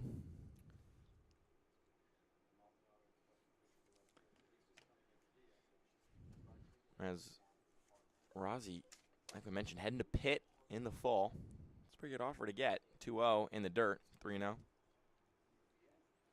Yeah, that's in. That's a power conference. We get a handful of power conference guys in the ECCBL, and you can pretty quickly tell who they are. And after the way he's playing today, it's made apparent. That's a ACC conference that's climbing. We know West Virginia right now doing some big things. Yeah.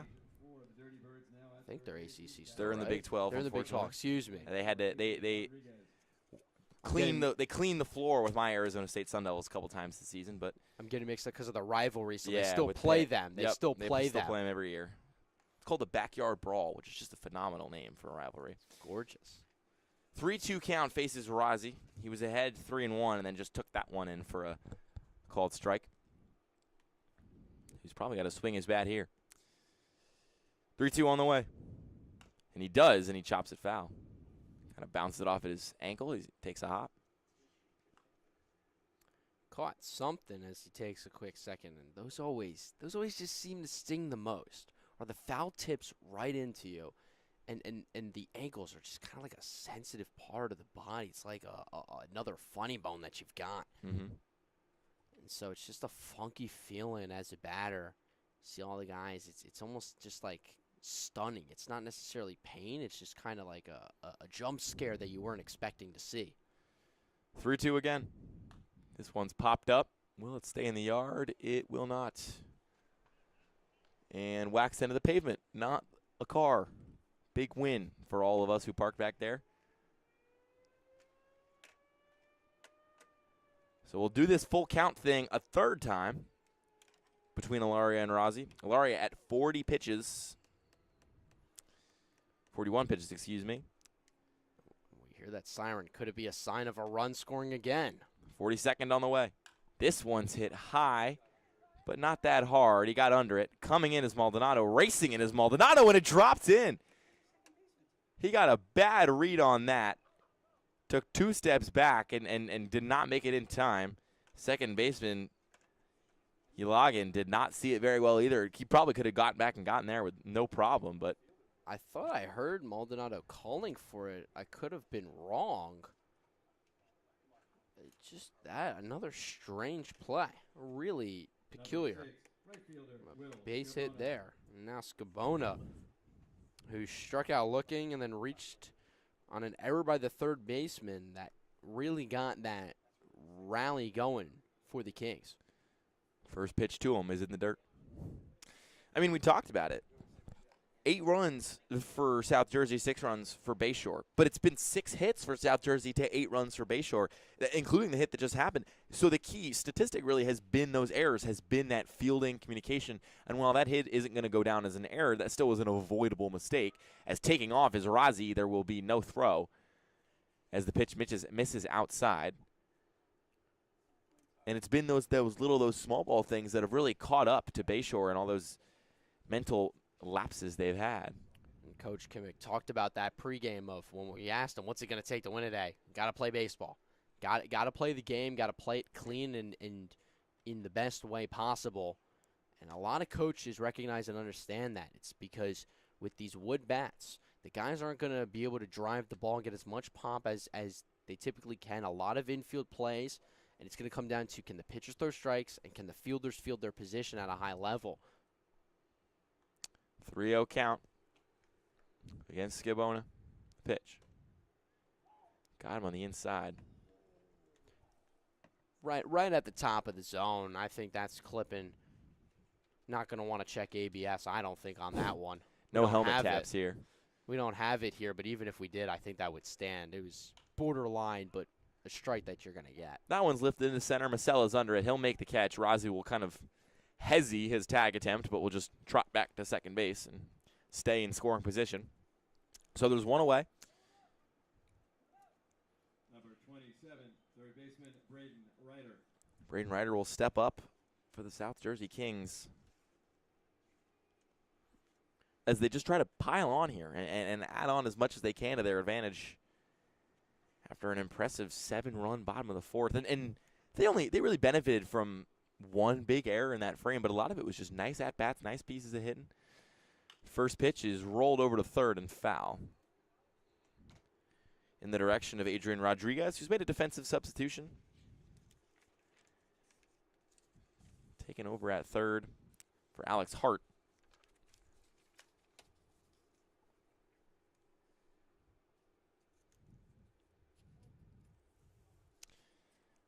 One with one gone against Ryder, who is 0 for 1 today.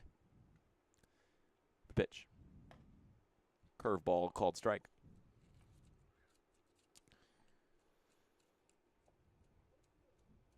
Sun's kind of starting to duck behind some clouds here. Still got some humidity ringing in the air, but doesn't have that same baking heat that we had earlier today. Well, now it's just a still day. The flag, as I say it, the wind feels like it's picking up, but that flag is pointing straight down. There is no wind. Well, no wind in the outfield, but plenty of fans at home plate as Ryder swings through that one and is retired. So that's 2 gone. A nice strikeout there for Ilario on 3 pitches. In a spot that's going to be important now that he can just, any sort of sacrifice play is off the table. As Clark steps up, he's 1 for 1. Takes the first pitch for a called strike. Had the first RBI of the game back in the second inning. Picked up a key walk during that big rally in the fourth. For a guy that came into this game without a single hit to his name all summer, he's had a solid day. That one's fouled back. It'll be 0-2. Doing your job. You know, all the great coaches say, do your job. He had a runner on third, put the ball in play, got him home. He had runners on the base paths. It was bases loaded. Did what he could to get on base. Just simply doing his job. Now his job is to put a ball in play, try to get on, and get the next guy in the lineup up to the plate. 0-2 count. Rozzi will take off from second. The throw, there will be none. As the ball slipped out of Hernandez's hand, it seemed like, as he went to throw it. So it just dropped harmlessly behind him. And Rozzi now 90 feet from scoring and making this a 3-run game. But for now, South Jersey clings to an 8-6 lead with Clark at the dish. 1-2 count, 2 gone, runner on third. Ilaria's 53rd pitch of the afternoon. Inside.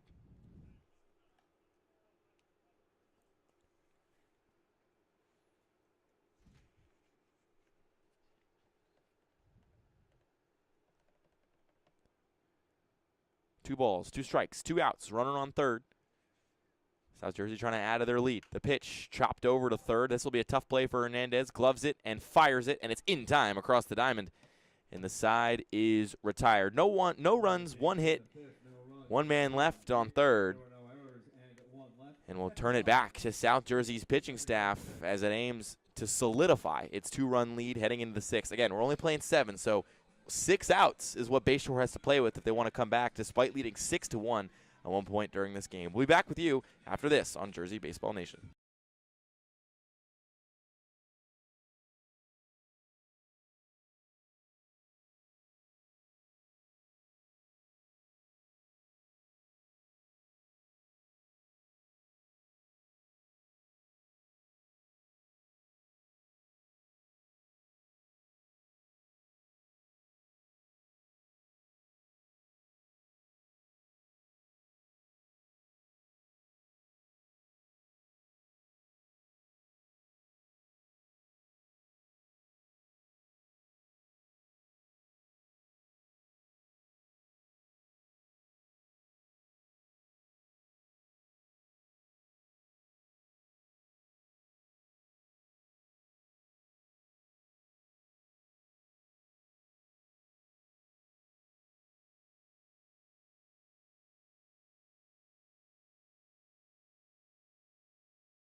Shortstop, number 8. Back with you here at Moody Park as the Bayshore is trying to rally in the 6th inning. They were leading 6-1 as late as the 4th, but a 7-run bottom of the 4th really brought things back for South Jersey and gave them a lead. As the first pitch is swung on and missed. Just getting nothing but oxygen there was Estevez. Big cut, looking to do a lot of damage with that swing. Next offering is fouled back. You know, for the pitching struggles that the stat sheet is going to say South Jersey had, it was really contained to just one inning. They've been throwing the ball pretty well, both arms, for much of this contest. Emmerich's 0-2. Dirt. I mean, he's at 38 pitches. Hasn't really, I mean, he has one. He allowed one run across the plate, but it wasn't his. He's only walked one guy. He's only given up one hit. Cruising. 1-2. Dirt. And kind of as expected as he kills a couple more worms with that ball. But, again, only outing so far before today this season was against the Dirty Birds, where he went 5 innings, gave up only 1 run, only a couple of hits, only a walk or 2. 2-2. Fouled back. That's towards some cars. Not mine, though. That's all that matters. Mine's over there, but I think I parked far enough away where I should be fine. 2 balls and 2 strikes facing Estevez. Emmerich trying to start the 6th off with an out. The pitch misses low. He was ahead 0-2 in the count. And a nice job here by Estevez. It feels like to shorten up and stay alive. That's what you've got to do. You've got to battle at the plate. 3-2 on the way. Swing and a miss. He got him. Got him out in front of an off speed. And there's 1 away in the top of the 6th. Number 24, third baseman, Adrian Rodriguez. Adrian Rodriguez steps up now for the Bayshore Dirty Birds. He's doing a little bit of both hitting and pitching. He threw an inning and a third earlier this season, but hitting-wise is just 167. Doesn't have a walk, doesn't have an extra base hit. He's got 1 RBI to his name, but 3 strikeouts as he takes the first pitch high.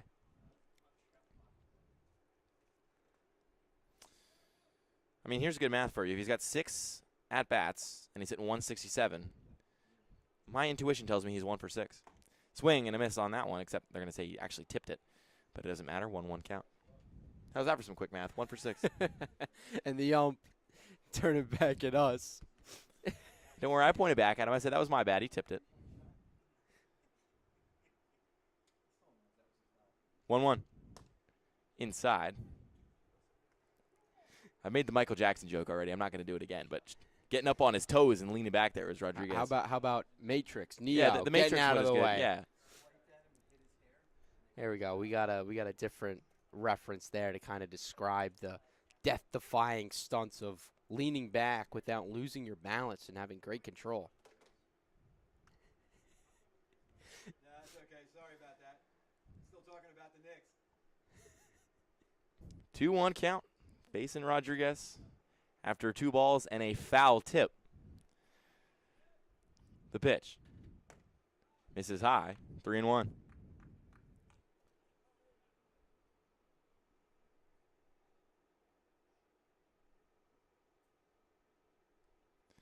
Hitters count for Rodriguez now. Emmerich up to 45 pitches. Kicks and his 46th. Swing. Did he go? Yes, he did. Actually, I think the home plate called that a strike? A strike. If it would have been a swing, he would have pointed at the bat and then called a strike. But he just straight up called that as is. So I believe that was a strike. It doesn't really matter anymore. 3-2's up high. And Rodriguez will take his base. At the end of the day, it doesn't matter. But umpires, when they're kind of making these calls, they'll either point out for the strike or they'll point at the batter or the bat and then call it. And so that's kind of how you differentiate between, was the pitch a strike or did the batter just simply swing? So Ilaria's going to step up here. for Bayshore. Coming off the mound, stepping into the batter's box and watching the first one go by despite the half swing for a called strike. So Emmerich's at 48. We're in the top of the 6th.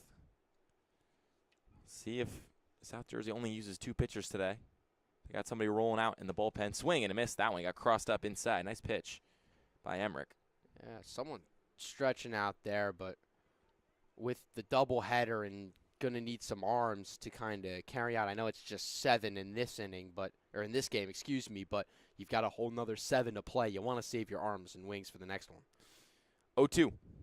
That one's inside. Did it hit him? It did. It grazed his elbow. And Emmerich clearly frustrated with himself. He knew he probably had a big advantage in that at-bat, and he kind of lets Ilara off the hook by grazing his elbow with an inside fastball. I believe this might be a pinch hitter. I don't think that's Cologne. Angelo Sabino will step up and pinch hit for Cologne. Number 23, Angelo Sabino. He doesn't have a hit so far this summer in 10 at-bats.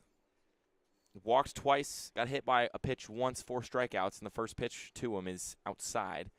Double play ball still very much in effect for South Jersey. We've seen them turn one already today.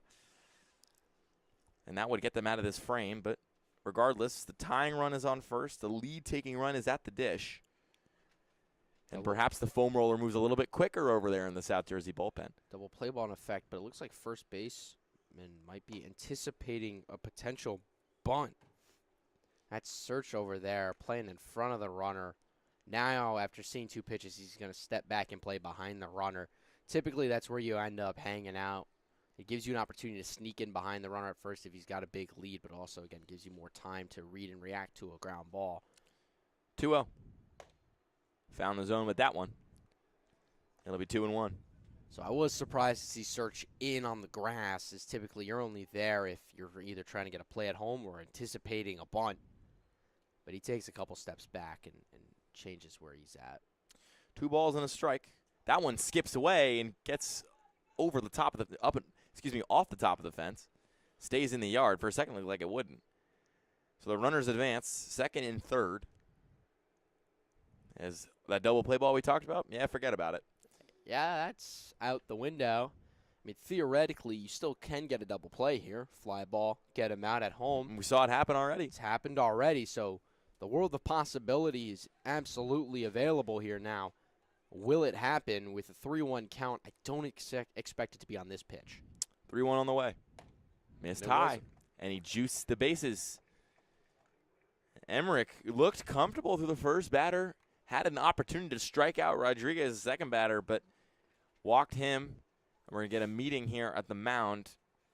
Nobody's throwing yet in the South Jersey bullpen, so you have to imagine Emmerich will be staying in this one. But this is a big spot here for him if he can survive. I believe that this is where Coach Kamek is going to want to stick with his guy. He believes in his guy, but of course, you've got to figure out 1 out, bases loaded, and a whole world of possibilities. But with the top of the lineup and Masella, who grounded out the third and then singled and then reached base. So he's reached base safely in 2 out of 3 ABs. And then, of course, you've got Maldonado behind him, who's got 2 singles on the day. Things can kind of kick off real quick. So you want to settle down your pitcher and get him dialed up. Every pitch is crucial from here on. Emmerich fires that one way inside, and a quick shuffle from Masella avoided a hit by a pitch that would have scored a run. So a big spot here. C.J. Masella. He's 2 for 3 today. And he could tie this up with 1 swing. The 1-0 inside again. Masella doesn't have an RBI. He's the only guy in the top 5 of the Dirty Birds lineup without an RBI. And yet somehow that kind of does feel fitting, being the leadoff hitter. You don't expect your leadoff hitter to have a lot of RBIs. That's the guy you want to have a lot of runs scored because you want him on to then be driven in. 2-0 catches the corner, so it's 2-1. Chance to even the count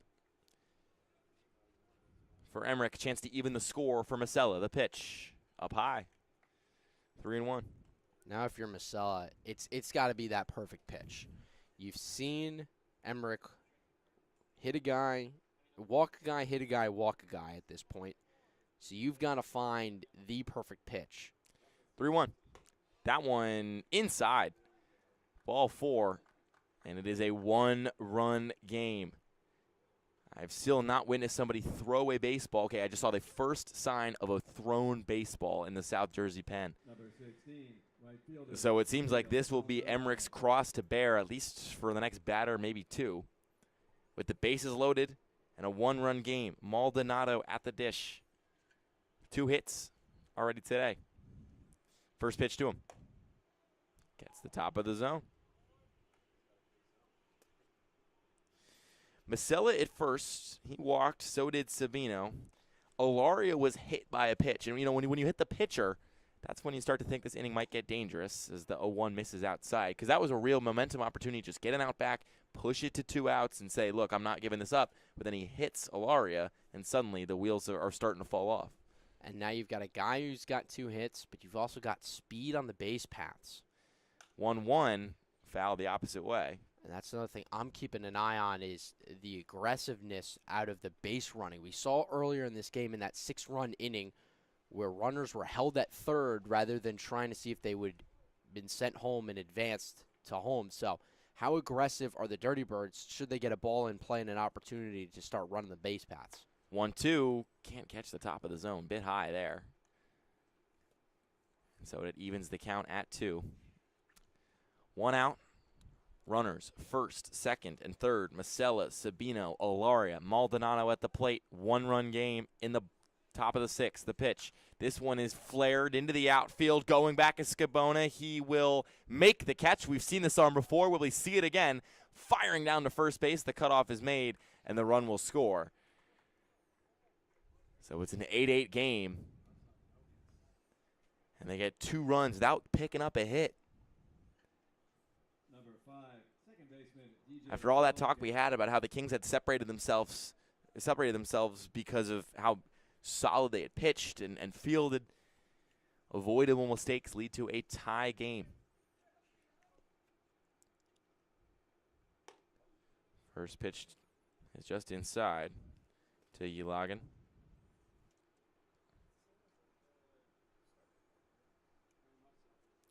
Logging 2 Ks on the day. Both looking. 1-0. Runner goes. There will not be a throw. They try to get him back at third. This could have a chance. No, he's safe. It's the pump fake play. You fake like you're throwing a second, try to get the runner at third, taking a couple extra steps, and then you fire back over there. 2 balls, no strikes. 2 gone, runners on second and third, and Emmerich at 68 pitches. Trying to navigate out of this one. Ilagan, though, struck out looking on 3 pitches twice in this game, and he also worked a walk. So if trends continue, struck out looking, walked, struck out looking, I think he might walk this at bat. 3-0 count. We'll see if you're right. And he hit him. Does that count for the pattern? I don't think it does. I think we're seeing twists and turns like never before. Bases loaded again for Bayshore with a chance to take the lead in the top of the 6th. It would have been ball 4 if he got out of the way. That's a good point. So you can maybe blame his lack of agility. I'm not going to blame him for anything. That was buzzing the tower. If you're a hitter, you're not anticipating a ball there. So Ryder Simpson, who is 0 for 3, steps up with a chance to give Bayshore the lead in the top of the 6th. Bayshore trailed 8-6 to begin the frame, has not picked up a hit, and yet has tied this one at 8. And the bases are loaded. Yeah, Simpson struck out swinging, 6-4 fielder's choice, 6-3 ground out in the 5th. So, hasn't gotten the ball out of the infield yet. 0-1, outside.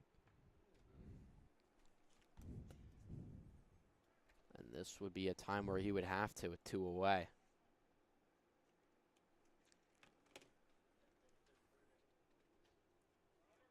Runners on first, second, and third. Here's the pitch. Misses outside.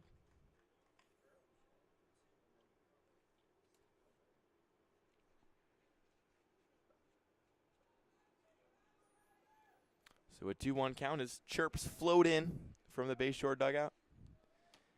Emmerich up to 39 pitches, and this one is lifted in the right. Going back is Skibona. He's under it. He makes the catch, and the side is retired. You ready for this?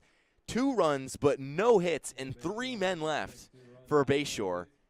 Takes advantage of some pitching and fielding mishaps and plays a little bit of small ball and ties this one at 8 as we head to the bottom of the 6th. Remember, we're just playing 7. It's the first of 2 games in this doubleheader, so don't go anywhere. We're in the moment. We're in the crunch time, and we'll be right back on Jersey Baseball Nation.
Back with you here at Moody Park in a tie baseball game, 8-8.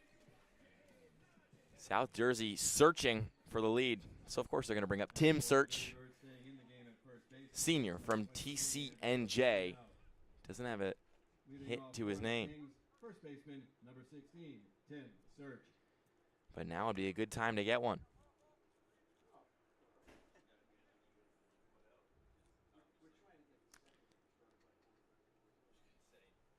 He'll dig in against Ilaria, who, I mean, was a key to that walk fest rally because he drew a hit by a pitch, if you want to call it that, and despite looking pretty outmatched, he was able to get on base, keep the thing rolling, and he ended up being one of the runs. Now he's got to focus up, though, and be a pitcher and get some outs. Crucial inning and get his batters up at the plate. 1-0 to Search is low. When you've got a guy like Search who doesn't have a hit yet this season, this is the guy where you want to pound the zone to. It's a kind of a relatively longer inning than most, and so you want to kind of lock back in if you're Duo on the mound. This one is roped in just like that. Tim Search, first hit of the season, drops in left field, and the first baseman is aboard as South Jersey tries to retake the lead here in the bottom of the 6th. That's the 3rd time this game we've had a guy get his first hit of the season, 2nd time for South Jersey. So, you know, it's been a happy Saturday for a lot of people involved on the offensive side. But, of course, though, whoever's going to go home happy resides in the next 9 outs that this game potentially has left, although could go extras. Extra, singular. No, I believe we get, in a 7-inning game, we get a cap 2 of innings 9. with extra. We get a cap of 9. We're- Can we we're- check live commissioner check in a 7-inning game? Is extra innings 9 or 8? Wait, you just held up one finger. It's 8. Commissioner's It's saying always 1. Commissioner says always 1. So look at me, the vet. I was right. It's been a while, but I still got it. 1-0, squaring is Myers. He fouls it up and over the backstop. The wind, like you mentioned, dead earlier, starting to whip around a little bit and coming in pretty hard from right field. Our PA announcer told us it was 9. Okay, so we have 9 outs. Could potentially turn into a couple of more, but crunch time, Yeah. absolutely. And this is where not really seasons are made, but legends have the chance to be born. 1-1, a pickoff attempt instead of a pitch. I mean, Mason Myers is 0 for 2. But this season, he's hitting .333. He's had a hit in every single game. So what I'm hearing is that he's getting a hit here. That's exactly what I was about to say. It sounds like he's due. 1-1 count. Search at first. Eloria fires, laying bunt, but not laying it down. The throw to second on the steal is not in time. Search scoots to second. He'll now hustle to third. This could be a close play, and it's not. He's in there safely. Tim Search, get on the horse, son. Starts galloping over to second and extends his steal to third. And 90 feet from taking the lead are the South Jersey Kings with the legs of Tim Search. But now this is where playing with a new team and not really getting a chance to practice comes into effect, is the lack of communication. Showing a bunt, now you've got to know, is first crashing or not. First base, if you're second base and you know that the first baseman's crashing, you've got to cover second, which means there's no one backing up the play, the throw down over at short. Had the second baseman known third was crashing, which means the pitcher covers the first base side, he would have been able to back up the play, and Search would not have advanced to third. So because of all of these factors coming into play, that's how Search was able to advance on the throw down to second that got away. It's just June 6th. This league's only been going in the regular season for a week, like you mentioned. Guys still getting to know each other. The 2-2. That one's inside, gets away. No, rather it'll tap off his foot. So hit by a pitch for Mason Myers. He'll take first. And with no outs, runners on first and third for South Jersey. We could get a big inning. I'm going to say big inning number 4. I'm going to call the last inning a big inning. Even though they just scored 2 runs, they had the bases juiced for much of the game. Big half. Big half. Oh, yeah. Because it's been halves, not really innings with teams going back and forth, but rather a half, and then a donut, and then a donut, and then a half, and then a donut, and a half. So the lineup card flips over, and Schwinn steps to bat. Singled to left his last time up, and he's a weapon on the base paths. 37 steals last year for Stockton University. Runner goes from first to second. The pitch catches the inside of the zone, but there was no throw down. So Myers and Search are now in scoring position with Schwinn at the dish. A little bit of defensive indifference there. Understanding the speed of Myers and a runner on third, not willing to throw down there to second. Infield has their toes on the grass, the 0-1. This one's lined over to the third base side, and it gets through the gap. Coming home to score is Search, and the Kings have the lead. Schwinn rolled that over and stuck it under the glove, the diving glove of Rodriguez. And South Jersey has the lead with nobody gone and runners in the corners in the bottom of the 6th. And that's what happens when you bring the infield in. You take that risk of, okay, if Rodriguez was at normal depth, I think he's getting in an extra step plus the dive or even an extra couple of steps and being able to field that and throw the runner and Schwinn out at first. But because he's in, he's got to lay out, and then he misses it. Schwinn goes, early steal. Just totally took off. And you can kind of, I'm not a great lip reader. I have no idea what Ilaria just said. But he seems to be pretty frustrated with himself out there. Just We all know Luke Lendler was an All-American this year. letting guys move around on the base paths. 13. Not as good as Corey Miller, but still good. 1-0 count, facing Jackson, the pitch. Inside, he scoots back. 2 former interns. Well, you're still a current performer. But 2 former main announcers as All-Americans. That was exciting. What are the chances I get back to working until the bottom of the 6th? It's not the top of the 8th. 2-0, facing Jackson. Infield, toes on the grass. Ilaria comes set, kicks, fires. This one's lined into center field. Going back is Masella turning, and he won't get there. It's off the fence. A pair of runs will score for South Jersey. On his horse is Jackson. He's digging in for third, and he will get there standing.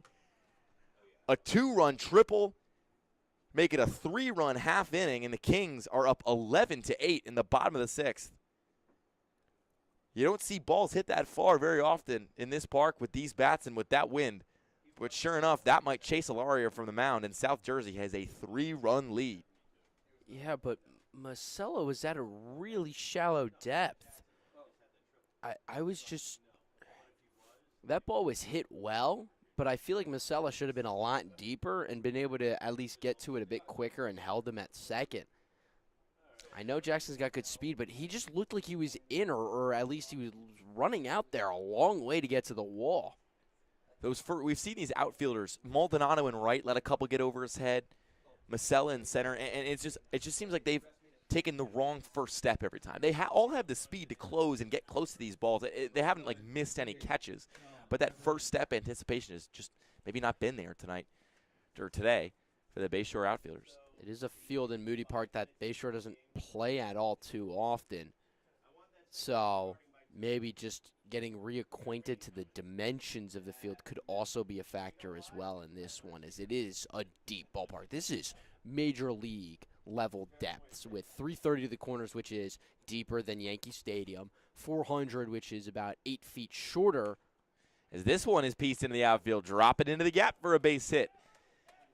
This could be 3 again. Oh, my goodness. Rounding second, heading for third. Heffernan, are they going to slow him down? They're not even going to throw the ball.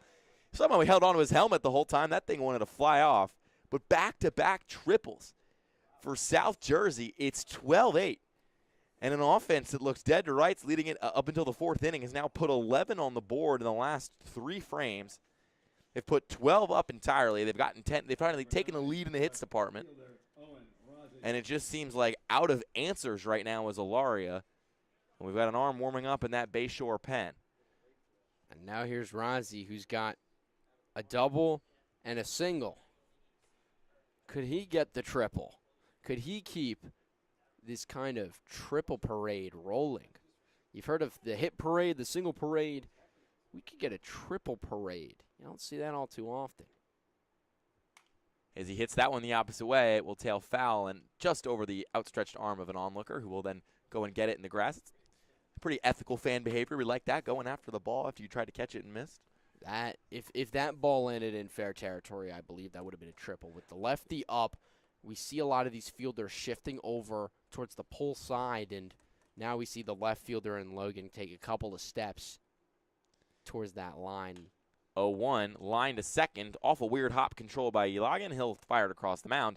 And you know what? That's 1 away as the 5th run of the inning crosses home plate, and it's now 13-8 South Jersey. But the base paths are clear as Ilaria is going to try to maybe batten down the hatches against Skibona. And we talked to the Dirty Birds head coach, who had mentioned earlier that he's still waiting on a couple of his high school guys to show up. So not surprised to see the long leash for Ilaria, as he's waiting on some wings to show up. So makes sense. Making sense that he's still out there, but hopefully his high school guys aren't grounded. That'd be a tough call to make to your coach. Coach, I'm sorry. Don't have the car. Can't make it. 8-13 the score in the bottom of the 6th. Again, we're playing just 7 as that pitch misses low.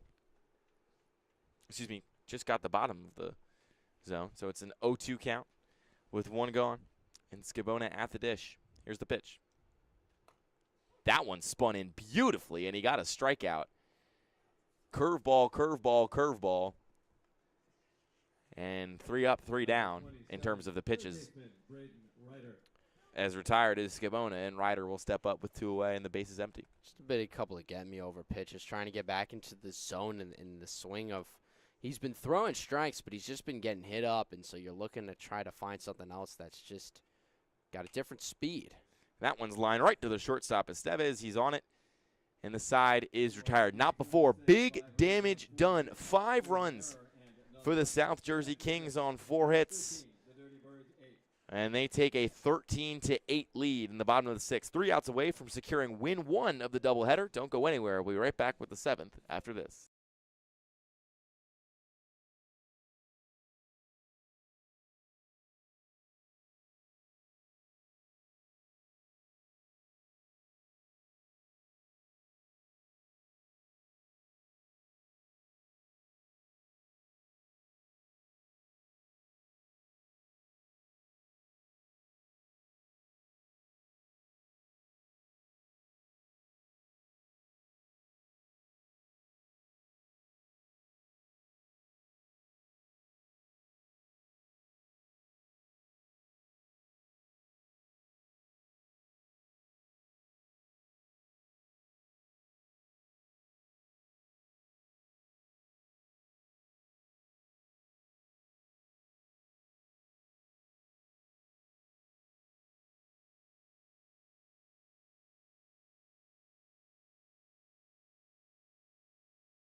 Peter Logan to lead things off for Bayshore. They need 5 runs before they get 3 outs in order to push this game to a single inning of extras.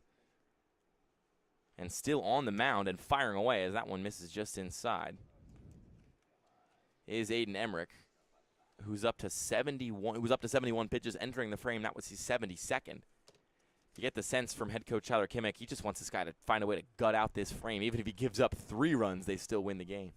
No one in the bullpen, and the game plan was to use 2 wings to get through it, and Kimmick's sticking to his guns. 1 ball, 1 strike. Emmerich comes set, kicks and delivers.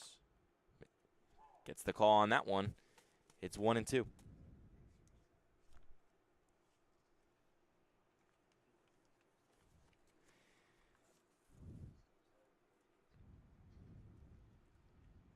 Comes set and fires. That one's grounded over to third. Glove nicely by Reiter. He's going to have to take a hump, and he gets it over to first base. Nice throw by the third baseman to get the first out on the board. Number 4, catcher Joshua Hernandez. And so Joshua Hernandez, a grizzled veteran of the plate, steps up with just 2 outs to go, potentially, in this one. Single hit by a pitch, lined out to the first baseman. This one's chopped over to shortstop. Schwinn makes the play, fires it across, and makes the out. Just like that, 2 rollovers, 2 quick outs, and you get the sense that, you know, you're attacking these pitches early in counts. I know you want to swing at what you see, but you're letting Emmerich off the hook here. He's at 75 pitches. You swing at the first pitch, back-to-back at-bats, basically. Oh, they're trying to get something in play and make something out of it. They're trying to turn around and say, hey, you're going to make us play. We're going to make you play. And unfortunately for the Birds, the Kings are making the plays. Emmerich's first pitch to Estevez is in the dirt. And I think I just said play the maximum amount of times in a single breath without losing coherency. 1-0, and we got, I mean, you got three more games left, so. Let's do it. Saturdays, double headers, ECCBL staple. 80 pitches for Emmerich. The Kings were down 6-1. They retook the lead. And then it was tied, and then they took it again. 2 separate 5-plus run innings for this offense. A 5 spot in the 6th, a 7 spot in the 4th. They took the first lead of the game, like you mentioned, in the 2nd. And now, with that swing and a miss, they are just 1 strike away from taking game 1 of the doubleheader. Emmerich, Marlton, New Jersey native. His pitch count has soared, but he could gut out a win here. 2's wild. Here's the pitch. Swing and a miss. He got him. Aiden Emmerich guts it out. And that is game 1 of the doubleheader to begin the day. South Jersey trailing by as many as 5. Claw back, retake the lead 8-6. It gets evened up at 8. But a 5 spot in the bottom of the 6th puts it out of reach. I mean, there's a lot of guys you can say had a really strong performance today, but just how about the guts that Emmerich showed in this showing? Emmerich just simply battled and continued to fight thick and through it all, just finding ways to do what he had to do. You know, saw it through without exemption.